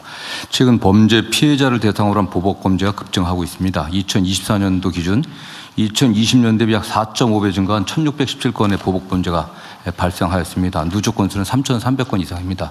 이에 법무부 등 관계부처는 보복범죄로부터 범죄 피해자를 선제적으로 보호하기 위해 종합적인 제도 개선을 추진하고 있습니다. 첫째로 형사절차 통지 제도 및 관련 시스템을 개선하겠습니다. 피해자가 별도로 신청하지 않더라도 가해자의 석방, 출소 사실 등을 피해자에게 의무적으로 통지하여 보복범죄 피해를 방지하도록 하겠습니다. 현재 담당자가 구속, 석방 등 구금 사실을 직접 확인하여 통지하고 있으나 기관 간의 시스템을 연계하는 방식으로 자동화하여 신속 정확하게 통지하겠습니다. 또한 형사사법 포털 등을 개선하여 피해자가 가해자 석방 출소 등 형사 절차 진행 사항 등을 언제든지 조회할 수 있도록 하겠습니다. 이를 위하여 범죄 피해자 보호법을 개정하고 법무부 내 관련 인력 지원을 좀 추진하고자 합니다. 둘째로 범죄 피해자 통합 지원 시스템을 구축하겠습니다. 위치 확인 장치 제공 등 보복범죄 방지를 위한 서비스를 언제 어디서든 신속하고 편리하게 신청할 수 있도록 온라인 종합 지원 시스템을 구축하겠습니다. 피해자는 사건 발생 시 신속하게 다양한 기관이 제공하는 제도를 안내받고 필요한 지원을 신청할 수 있습니다. 시스템 구축을 위한 예산 배정되어 있지만 현재 인력이라든가 유관기관의 참여가 아직은 좀 부족한 상황입니다. 이 점에 관련해서 관련 기관의 협조를 좀 부탁드리겠습니다. 셋째로 스토킹 범죄 잠정 조치 제도를 개선하겠습니다. 현재 스토킹 범죄 잠정 조치 기간이 최장 9개월에 불과해갖고 피해자 보호에 한계가 있기 때문에 잠정 조치 기간과 기간 연장 횟수를 상향하여 형사 절차가 장기화되는 경우에도 보복 범죄를 방지하도록 하겠습니다. 또한 피해자가 수사기관을 거치지 않고 직접 법원에 접근 금지 등을 청구할 수 있도록 피해자 보호명령 제도를 도입하고자 합니다. 관련 법안이 조속히 입법될 수 있도록 지원하도록 하겠습니다. 넷째로 보복범죄 방지를 위한 전자감독 제도를 강화하겠습니다. 종전에는 전자장치를 부착한 스토킹 가해자가 피해자에게 접근할 때 피해자에게 가해자의 접근 거리만 제공되어 피해자가 대피하기 어려운 문제가 있었습니다. 올해 6월경부터는 피해자에게 모바일 앱 지도상 가해자의 실제 위치를 제공할 예정입니다. 현재 그 모바일 앱은 개발이 마무리되는 단계에 있습니다. 또한 교제폭력 범죄의 가해자에게도 전자장치를 부착할 수 있도록 하는 잠정 조치를 도입하고자 관련 입법을 저희들이 추진 중에 있습니다. 그리고 보복범죄 고위험군에 대한 밀착 관리를 위해 전자감독 인력을 보강하겠습니다. 현재 전자감독관 1인당 관리 대상이 20명 수준인데 인원을 10명까지 줄여 국제 수준에 맞는 밀착 관리들을 시행하겠습니다. 마지막으로 성폭력, 스토킹 피해자 보호를 위한 주민등록법을 개정하겠습니다. 가정폭력 피해자는 가해자의 주민등록표 등초본 교부를 제한할 수 있으나 성폭력, 스토킹 피해자 보호를 위한 교부 제한 규정이 없기 때문에 행정안전부와 함께 관련 주민등록법 개정을 추진하겠습니다. 이상으로 보고를 마치겠습니다. 네, 이거는 뭐 당연히 해야 될 일을 강화하는 것이니까요. 다른 의견이 없으시면 이렇게 진행하시죠. 네. 성평등가족부. 성평등가족부 장관입니다. 이어서 스토킹 교제폭력 피해자 지원 강화 방안을 보고드리겠습니다. 친밀관계에서 주로 발생하는 스토킹 교제폭력은 한 번으로 끝나지 않으며 살인 등 강력범죄로 이어지는 사례가 지속되고 있습니다. 나아가 온라인 괴롭힘과 신상정보 유포까지 더해지면서 피해자들이 일상 전체가 위협받는다고 호소하고 있습니다. 성평등가족부는 폭력 피해 예방을 위한 교육부터 사건 발생 시 1366 상담을 통한 긴급 지원, 보호시설 연계, 법률 구조, 치료 회복까지 전 주기에 걸쳐 피해자를 지원하고 있습니다. 그러나 온라인상의 2차 피해 방지 등 필요한 부분이 있어서 개선하고자 합니다. 세 가지 강화 방안을 말씀드리겠습니다. 첫째, 상대방을 괴롭힐 목적으로 SNS 등에 유포된 피해자의 이름과 주소, 사진 등 신상 정보를 국가와 지방 정부가 함께 신속히 삭제 지원하겠습니다. 반복 신고 등 피해 재발 우려가 있는 피해자에 대해 경찰과 가정폭력 상담소가 협력하여 정기적으로 모니터링하고 위험성이 인지된 경우에는 즉시 보호체계를 발동하겠습니다. 셋째, 현재 교제폭력에 대한 법적 근거가 아직 마련되어 있지 않습니다. 성평등가족부는 교제폭력 피해를 호소하는 모든 피해자에 대해서 현행 스토킹 처벌법과 스토킹 피해자 보호법과 가정폭력 피해자 보호법을 이용하여 피해자에 대한 상담과 보호, 법률 지원 서비스를 제공하고 있으나 아직 법적 근거가 미비하여 안정적인 지원이 필요한 상황입니다. 국회 법무부와 긴밀히 협력해서 스토킹 처벌법과 스토킹 방지법 개정이 신속히 이루어지도록 하겠습니다. 성평등가족부는 피해자들이 존엄하고 평온한 일상을 회복하고 안전한 삶을 누릴 수 있도록 더욱 섬세하게 지원해 나가겠습니다. 이상입니다. 네. 이게 스토킹 교제폭력 피해자들이 보호 조치 미흡으로 추가 피해를 당하는 경우가 가끔씩 언론에 나던데 그런 상황 발생하지 않게 잘 챙겨주시기 바랍니다. 네. 네, 다른 의견 없으시면 권한대로 접수하겠습니다. 다음은 경력 보유 여성 및 일가정 양립 지원 방안을 성평등가족부 장관님, 고용노동부 장관님께서 순서대로 보고해 주실 때 조금 압축적으로 해주시면 좋겠습니다. 네. 여성 경제활동 및 경력 단절 예방 지원 강화 방안을 보고드리겠습니다. 우선 경력 단절 여성이란 용어를 경력 보유 여성으로 변경했다는 점을 말씀드립니다. 단절이라는 용어에 대한 부정적 인식을 해소하고 풍부한 경험을 보유한 여성이라는 의미를 담고자 지난해 개정되었습니다. 추진 배경입니다. 여성의 경력 단절은 감소 추세이지만 여성 고용률은 여전히 낮은 상황입니다. 인구 감소와 지역 소멸이 가속화되고 있고 경제는 디지털로 대전환되면서 위기와 기회가 공존하고 있습니다. 이런 상황에서 우수한 인재들이 지역에 머무르며 일과 삶을 이어갈 때 국가 경쟁력은 강화될 것입니다. 그 어느 때보다 여성의 경제활동을 촉진시키기 위한 노력이 필요한 때입니다. 추진 방향입니다. 그간 정부의 여성 경제활동 확대 사업은 경력 단절 여성의 재취업 중심으로 이루어져 왔는데 앞으로는 고용을 유지시키는 것, 즉 예방에 초점을 두는 방향으로 전환하고자 합니다. 이에 따라 청년 여성에게는 초기 진로 설계를 촘촘히 해주고자 합니다. 30, 40대의 경력 단절이 우려되는 여성은 1:1 사례 관리를 통해 경력을 지속하도록 돕고 50대 이상 여성은 지역사회 일자리 적극 참여를 지원하겠습니다. 이어서 인력 양성입니다. 우수한 인재들이 지역에 머무를 수 있도록 지역 산업과 신기술 수요를 반영하여 직업훈련을 확대하고자 합니다. 2025년에는 13,000명의 경력부 여성들에게 고부가 전문기술, 기업 맞춤형 등 다양한 직업교육 훈련을 지원했습니다. 다음으로 경력 단절 발생 가능성 높은 시기에 집중적으로 서비스를 확대하고자 합니다. 입직기에는 직장생활 적응을 지원하고 임신 육아기에는 직장 복귀와 역량 강화를 위한 프로그램을 지원하겠습니다. 여성들이 중단 없이 일을 지속하기 위해서는 조직 문화가 바뀌어야 합니다. 성평등하고 가족 친화적인 일터 환경을 조성하기 위해서 조직 문화 개선 관련 교육과 컨설팅을 지원하고 현재 7천여 개의 가족 친화 인증 기업을 계속 확대해 나가겠습니다.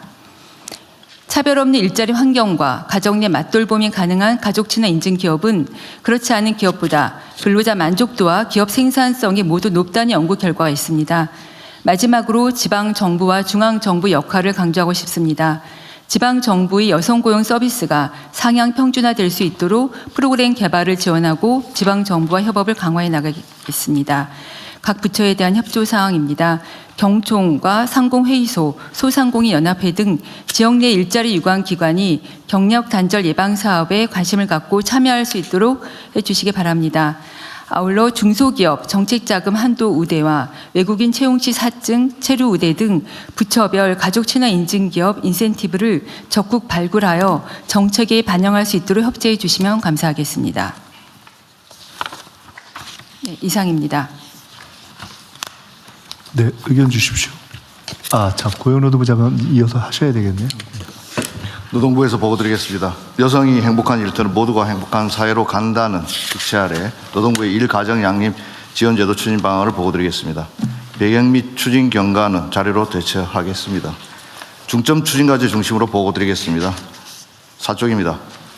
먼저 부모가 함께하는 맞돌봄을 확산하겠습니다. 맞돌봄은 여성 고용을 확대하는 열쇠입니다. 남성도 자녀가 태어나기 전 육아휴직과 배우자 출산휴가를 사용할 수 있도록 허용하고 여성에게만 부여되었던 유사산휴가를 남성 배우자까지 넓히겠습니다. 둘째, 개인의 상황에 따라 활용 가능하도록 노동자에게는 시간주권을, 기업에게는 촘촘한 지원을 확대하겠습니다. 돌봄이 필요한 기간 동안 휴직을 무작정 늘릴 수는 없기 때문에 부모의 상황에 맞는 다양한 방식의 지원을 추진하겠습니다. 자녀의 등하교를 함께하기 위해 육아기 10시 출근제를 올해부터 도입하여 추진 중이고 8월부터는 방학, 입원 시 주 단위로 사용 가능한 단기 육아휴직 제도를 시행하겠습니다. 시차 출근제, 재택근무 등 유형 근로사업장 지원도 강화하겠습니다. 셋째로 중소기업에서도 인력 공백 없이 제도를 활용할 수 있도록 하겠습니다. 중소기업의 업무 공백 부담을 덜기 위해 대체 인력 지원금, 동료 근로자의 업무 분담 지원금을 확대하고 채용 지원 서비스도 강화하겠습니다. 또한 중소기업이 밀집한 산단을 중심으로 현장 밀착형 홍보와 컨설팅 지원금을 연계하는 산단 행복 일터 프로젝트를 통해 제도를 확산해 나가겠습니다. 마지막으로 27년에는 현재 사각지대에 놓여 있는 사각지대 또 저소득층, 특고 프리랜서 등을 두텁게 보호하여 모든 일하는 부모가 걱정 없이 아이를 키울 수 있도록 하겠습니다. 특고 프리랜서 1인 자영업자 등 제도 밖 부모를 위한 육아수당을 신설하여 육아에 따른 소득 감소를 지원하겠습니다. 저소득 여성 노동자의 출산 시 출산휴가 급여를 추가로 지원하는 방안도 추진하겠습니다. 무엇보다 국민들이 보다 쉽게 제도를 알고 활용할 수 있도록 일가정 양립제도 및 실업급여에 대해 AI 상담 후 신청으로 연계하는 서비스를 올 하반기부터 시작하고 내년에는 고용정책 전 분야로 확대하겠습니다.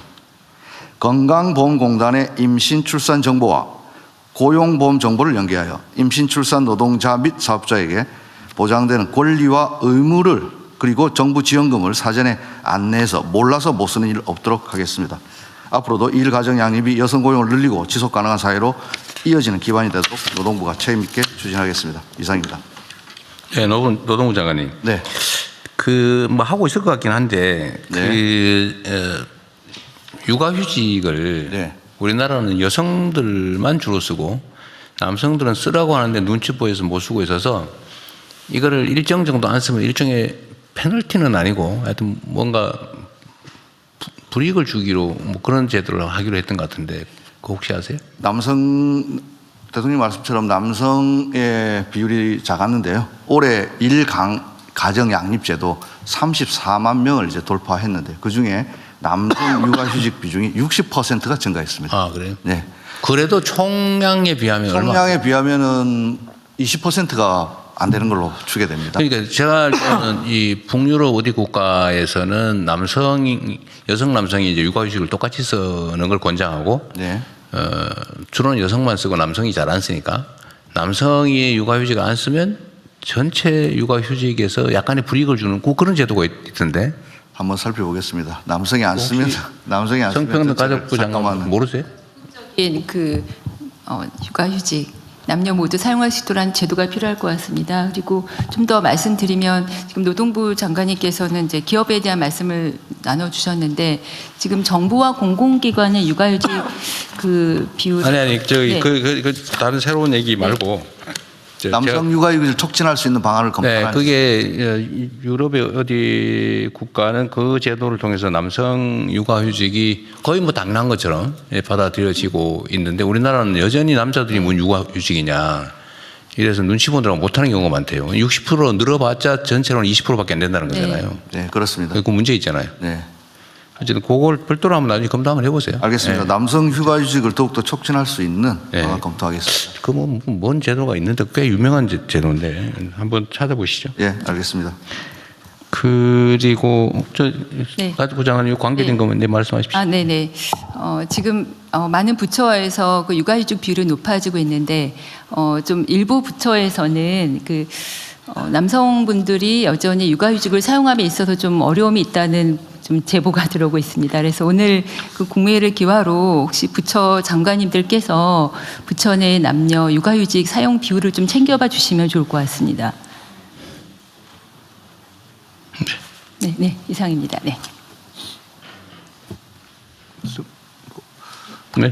네, 더 다른 말씀 없으시면 원안대로 접수할까 하는데 괜찮겠죠? 네. 다른 말씀 없으시므로 원안대로 접수하겠습니다.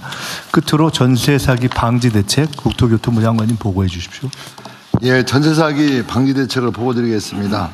근본 대책은 전세 사기의 근본 원인이 임대인과 임차인 간의 주택의 권리 관계와 임대인의 재무 상태에 대한 정보 비대칭이 주요하다는 이유로 그 해소에 중점을 두고 마련하였습니다. 먼저 예비 임차인이 전세 계약 전 위험을 한꺼번에 파악할 수 있도록 등기 정보, 확정일자 등 선순위 보증금 정보와 임대인의 세금 체납 및 신용 정보 등을 현재 부처별로 산재된 권리 정보를 연계하여 제공하도록 하겠습니다. 현재 공개 중인 아파트, 오피스텔 등의 등기 정보를 활용하여 주택도시보증공사의 안심 전세 어플을 금년 8월까지 고도화하고 9월부터 대국민 서비스를 제공하겠습니다.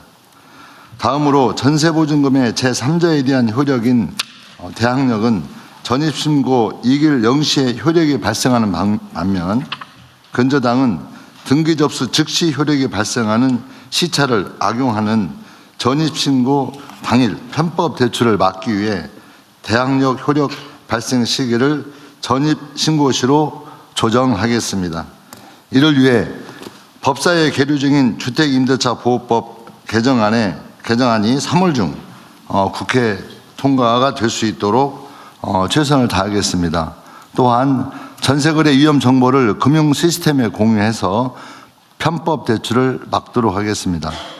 마지막으로 앞서 구축한 전세거래 위험 정보 시스템을 공인중개사가 열람할 수 있도록 하고 공인중개사와 하여금 예비 임차인에게 선순위 권리 총 규모를 설명하도록 의무를 강화하겠습니다.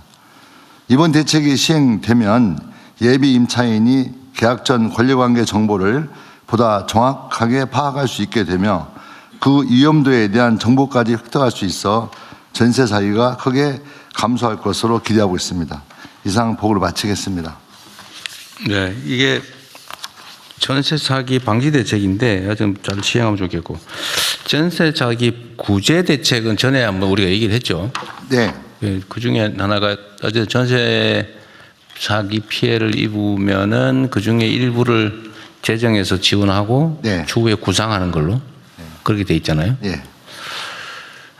그거는 사실 전세 사기 문제는 이 정부 정책에 좀 문제가 있어가지고 무슨 과도한 전세 대출이라든지 어쨌든 이제 정부 제도 설계에 문제가 있어서 생긴 문제라는 측면이 있어서 어쨌든 그 피해자들 정부 재정을 일부 구제를 해주기로 했잖아요. 네. 그건 뭐 당연한 건데 법무장관님, 그 아까 발표하신 것 중에 이제 그 특정 범죄 피해자에 대한 이제 보호 구제 방안 발표를 하셨는데 우리가 일반 범죄 피해자에 대한 범죄 피해자 구호 제도도 있죠. 이게 특정 범죄 피해자 문제가 아니라 전체 범죄 피해자 다 해당합니다. 그러니까 그런데 보상 얘기. 네네. 예를 들면 살해당했다. 네네. 그러면 사실 국가의 보호를 제대로 못 받는 측면이 있는 거잖아요. 네, 그렇습니다. 우리가 뭐 경제력이 취약할 경우야 그 각자 알아서 하는 건데 우리도 경제력도 어느 정도 되고 공동체의 책임도 계속 강화되는 추세니까 국가 치안의 문제이기도 하잖아요, 그죠? 그러면 살해를 당했다. 억울하게 길 가다가. 네네.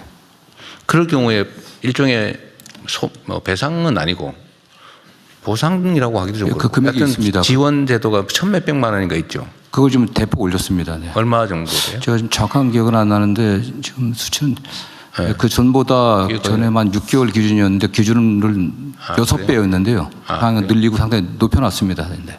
나중에 한번 그 수치는 한번 따로 한번 정확히 보고 드리겠습니다. 보고 그러면 범죄 유형별로 사실은 아니 집안에 가장이 살해를 당했다 아무 이유 없이 억울하게 근데 그건 갑자기 황당무계한 일이 벌어지잖아요. 그 구호제도도 이제 강화할 필요가 있는데 하긴 한 모양이네요. 제가 기억으로는 그때 1,000만 원인가 뭐 좀 이보다 훨씬 많이 올렸습니다. 올렸어요. 금액과 대상을 좀 대폭 올려갖고요. 범죄 유형별로 그것도 한정이 돼 있겠죠. 모든 범죄는 아니고 아마. 그 차이는 좀 있을 겁니다. 네. 어쨌든 목숨을 잃었다든지 아니면 뭐 소위 장애인이 돼버렸다든지 뭐 어쨌든 이렇게 심각한 상황이 벌어진 경우에 구호제도도 한번 별도로 한번 챙겨보면 좋겠네요. 나중에 따로 한번 보고 한번 해주십시오. 따로 보고 준비를 했었는데요. 지난번에 하지를 못해갖고 따로 보고를 드리겠습니다. 그러시죠. 네. 그리고 생각난 김에 전에 왜 우리 촉법 소년 나이 낮추는 문제 그거를 일종의 공론화 과정을 통해서 국민 의견 수렴을 해보자고 했는데 지금 진행되는 건 어느 정도 됐어요? 혹시 지금 성평등 가족부에서 일단 성평등 가족부 장관입니다. 저희가 지난주에 1차로 촉법소년 연령 관련 사회적 대화 협의체 1차 회의를 거쳤습니다. 회의를 했어요? 네, 1차 했습니다. 그리고 4월 말까지 한 10여 차례의 회의와 2번가량의 포럼을 열고 또 국민 한 200명 정도의 수도권과 지방에 있는 국민을 대상으로 공론화 좀 잘 예정입니다. 국민 대표성이 가능하도록 잘 뽑으셔야 돼요. 이것도 우리가 한번 해봐야 되는 연습 과정인데 어쨌든 이거 뭐 물론 국회도 있고 이제 공무원도 있고 네. 있긴 있지만 네. 그래도 일상적으로 우리 국민 전체의 의견이 어떤지를 네. 수기 토론을 해보는 거잖아요. 네, 맞습니다. 정보를 정확하게 네. 인지한 상태에서 논쟁을 통해서 네. 뭐 확인해 보는 건데 요 과정을 좀 관리를 잘 해주시고 네. 실질적으로 모범이 될 수 있게 네. 우리 앞으로 우리가 논의해야 될 사회적 네. 논쟁 의제가 많잖아요. 네. 그러면 우리가 일방적으로 그냥 결정할 게 아니고 네. 물론 그것도 의견 수렴을 하긴 합니다만 이런 과정도 한번 겪어보는 게 네. 우리 민주주의 확산에도 도움이 되거든요. 네. 그래서 이번에 그 과정을 잘 네. 관리하셔가지고 모범적인 사례를 하나 만들어 주십시오. 네, 잘 준비하겠습니다. 네. 네. 네. 다른 의견이 없으시면 원안대로 접수하겠습니다. 부처 협조 사항 공유하는 시간인데요. 고용노동부 장관님 공유하실 게 있다고. 네. 예. 노동부 장관입니다. 개정 노동조합법 시행 준비 상황 및 추진 방안을 보고드리겠습니다. 입법 취지입니다. 산업별 교섭이 일반화된 국제 기준과 달리 기업별 교섭 중심의 우리나라 노사관계는 원하청 간 대화 자체가 불법이 되어 불법 파업과 손해배상 청구, 극한 투쟁과 분쟁 장기화라는 악순환이 반복됐습니다. 한편 이러한 기업별 교섭 구조는 대중소기업 간 생산성 격차가 하청 노동자의 임금 격차로 이어져 노동시장 이중구조를 고착화하는 기제로 작동되었습니다.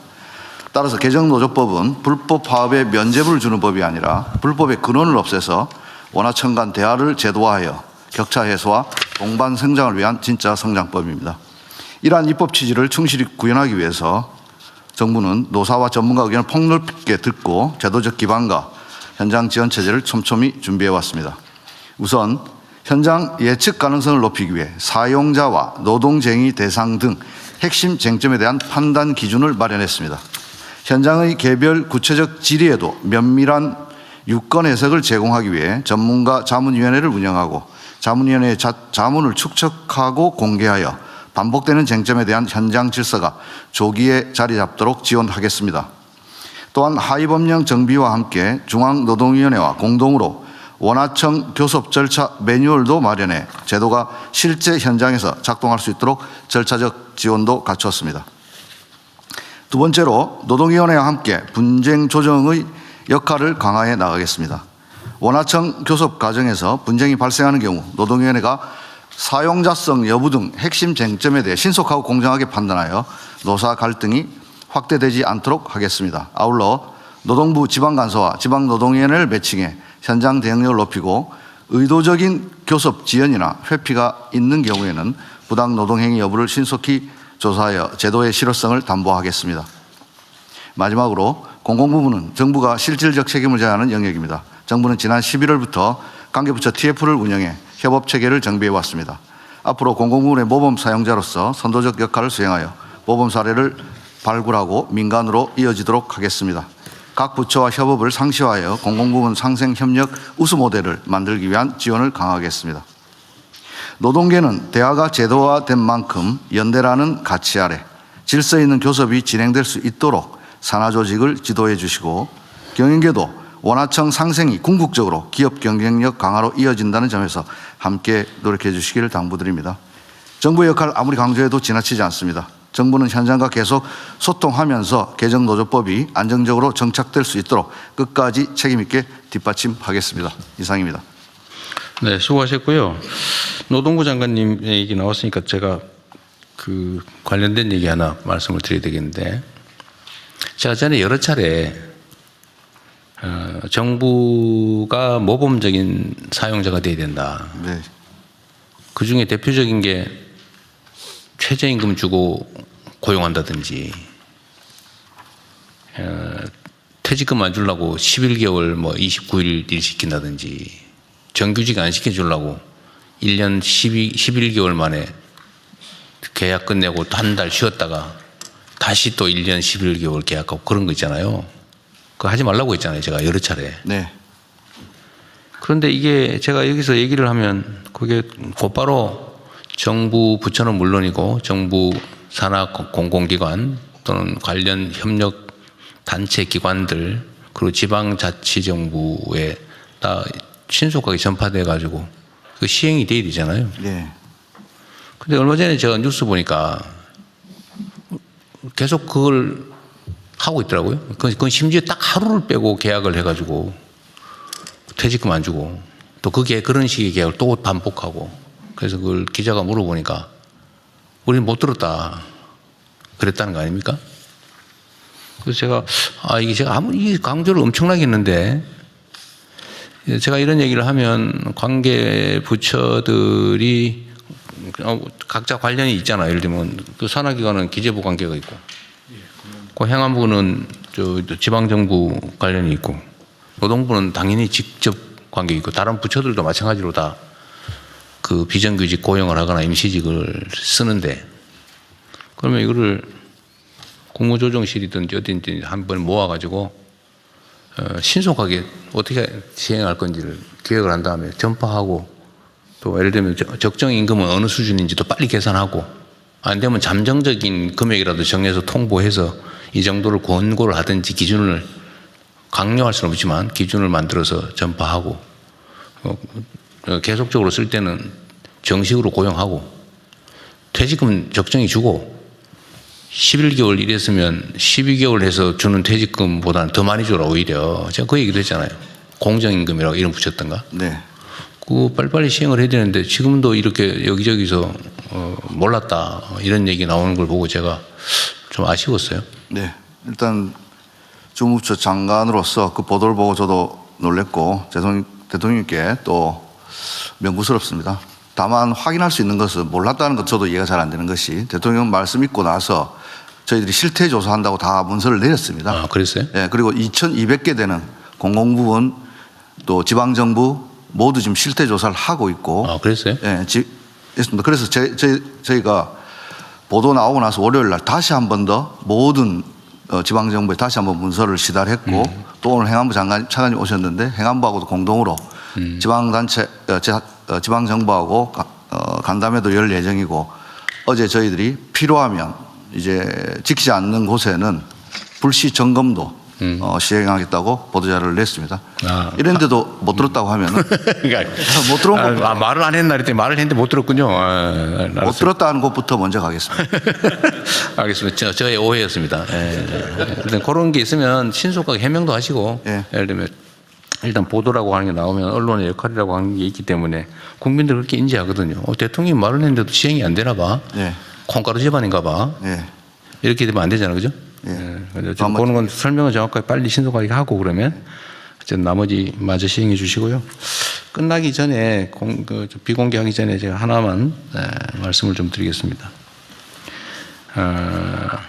우리가 이제 국민으로부터 권한을 위임받아서 우리에게 주어지는 온갖 일들이 있잖아요. 각 부처청 해야 될 일 무궁무진하고 거기에 보면 조직이 기본적으로 복잡하게 돼 있고 또 권한도 좀 많이 나눠져 있고 밑으로 갈수록 세부적으로 쪼개져 있는데 이게 자칫 잘못하면 이걸 소위 관료라고 하죠. 관료화라고 하는데 이제 칸을 넘어가지를 않는 거예요. 그리고 이제 권한을 가지고 다투어요. 그래서 네 일이냐 내 일이냐 예를 들면 좀 뭐라 그럴까 권한 행사를 할 수 있거나 좀 생색을 낼 수 있거나 이런 건 서로 가려고 그러고 좀 부담이 되거나 이런 건 서로 때밀고 이런 경향이 있단 말이에요. 다 그런다는 건 아니고 그걸 최소화하는 게 정말로 중요하죠.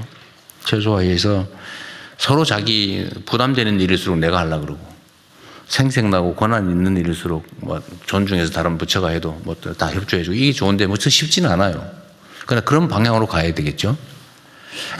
그래서 우리 공직자들이 업무를 할 때는 이게 내 일이 아니라 기본적으로 남의 일이다. 그 남이라고 하니까 좀 표현이 이상할 수 있는데 이건 국민의 일이죠. 국가의 일이죠. 내 이익을 위해서 하는 일은 아니니까. 그 최대한의 성과와 결과물을 내야 되는 게 우리의 의무고 그래서 칸막이를 쳐놓고 자기 고집을 하거나 아니면 권한을 가지고 다투면서 해야 될 일을 못하거나 이런 건 정말 심각한 문제죠. 이렇게 하면 이제 개별 기업으로 치면 망하는 거죠. 우리 배경훈 장관님 그렇죠? 예. 원래 있을 수 없는 일이죠. 그래서 칸막이보다는 팀제도 하고 또 토론도 하고 하는데 하여튼 이 논의하는 과정에서 우리가 주의해야 될 게 공무원 조직은 기본적으로 상명하복 관계라서 쉽지는 않아요. 뭐 기업들도 상명하복에 관료화되면 망하는 거잖아요. 길게는 망하는 원인이죠.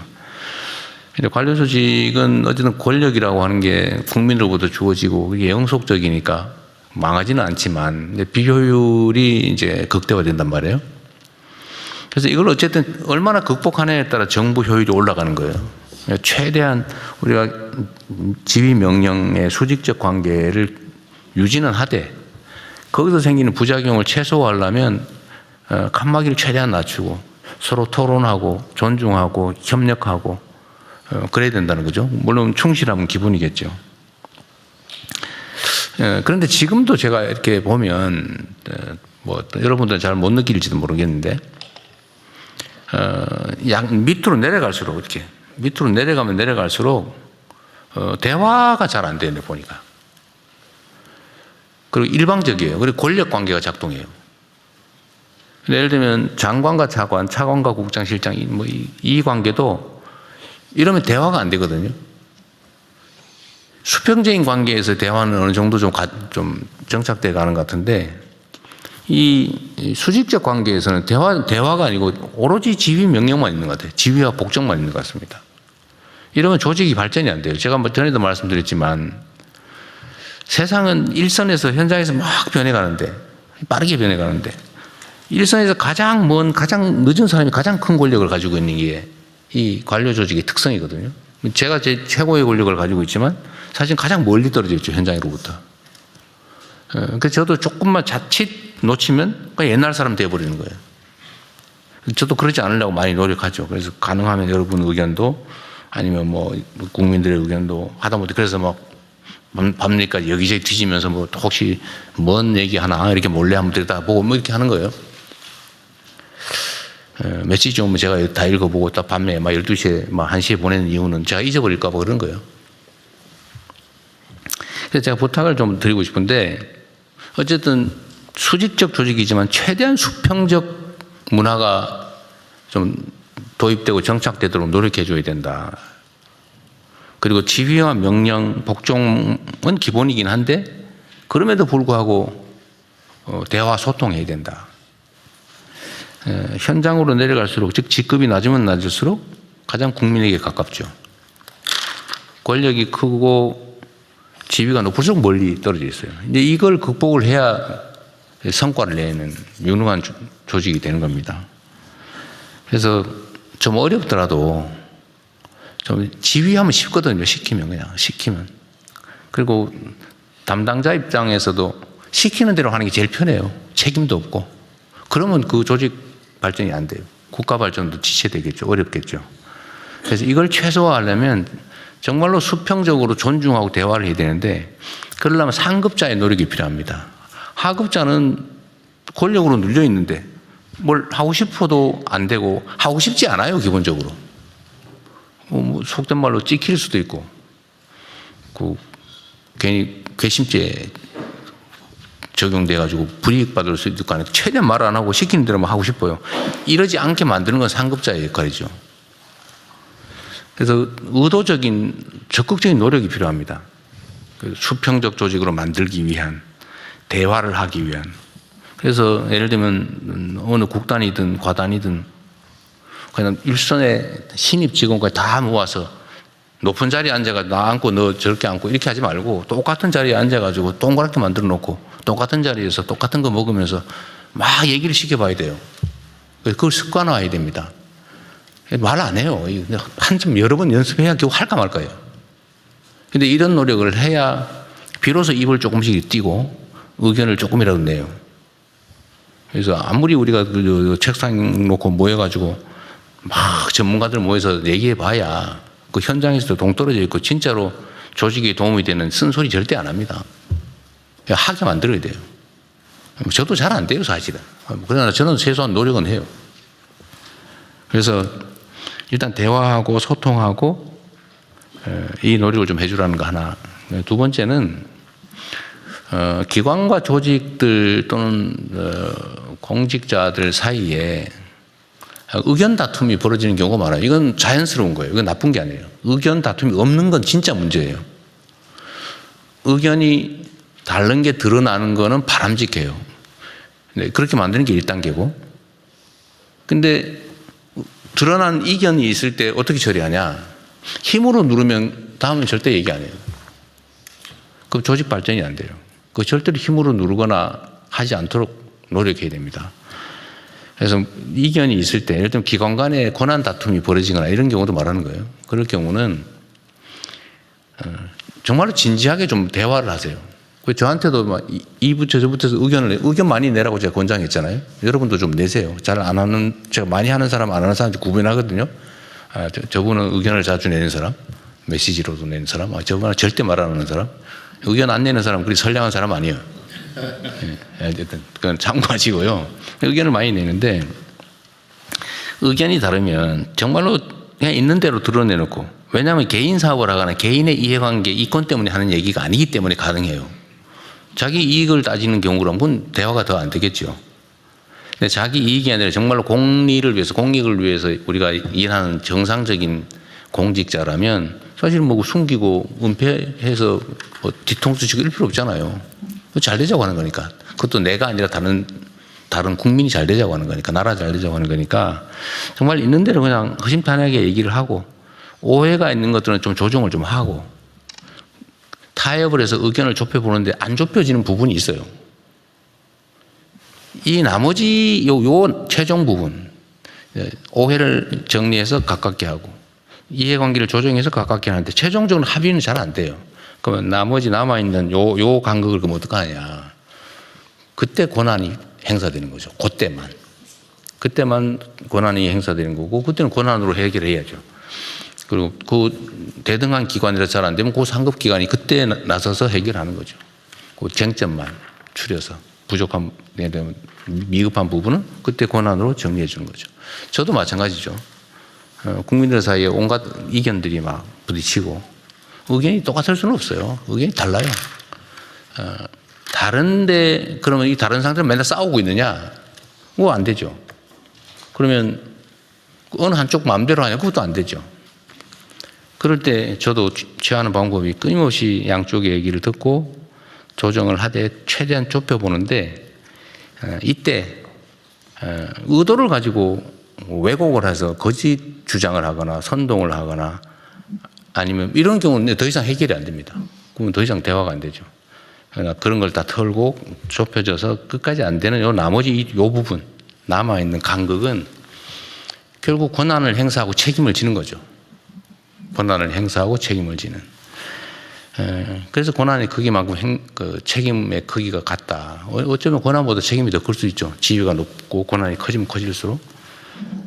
그래서 여러분께서도 그 조직 내에서 또 여러분 사이에서도 권한이나 역할이나 책임 뭐 이런 거에 대해서 논쟁이 있을 때 진짜 허심탄회하게 대화를 좀 해주세요. 대화를 하고 결정되지 않은, 최종적으로 안 되는 그건 저한테 맡기십시오. 그럼 제가 정리를 해주는 거죠. 그게 제 역할이기도 하다. 두 가지 말씀을 제가 드렸습니다. 뭐 다들 잘하고 계신데요. 그 어느 때보다 잘하고 계세요, 진짜로. 효율도 엄청나게 높죠. 아마 세월이 지나고 나면 지금까지 어떤 정부 조직보다도 효율적으로 소통하고 정말 최선을 다해서 많은 성과를 낸 정부로 기억될 거라고 좀 일단 자신하고, 실제로 그렇게 만들어야 되겠죠. 책임감도 느낍니다. 여러분들도 부서 내에서든 기관관이든 좀 그 두 가지를 좀 잘 챙겨주길 바랍니다. 수평적으로 소통하는 노력. 두 번째는 진지하게 토론하되 부족한, 접해지지 않는 마지막 부분은 스스로 권한을 행사하고 반드시 책임을 진다. 그리고 부하들에게도, 산하기관에게도 책임진다는 걸 명확하게 해줘야 그들이 편하게 일합니다. 대체적으로 공직사회, 안 좋은 공직사회를 보면 권한 행사는 자기가 하고 책임은 다 밑으로 떼는 거고 딴 데 떼는 거고 이러니까 일이 안 되는 거죠. 맨날 싸우고 그러는 겁니다. 네.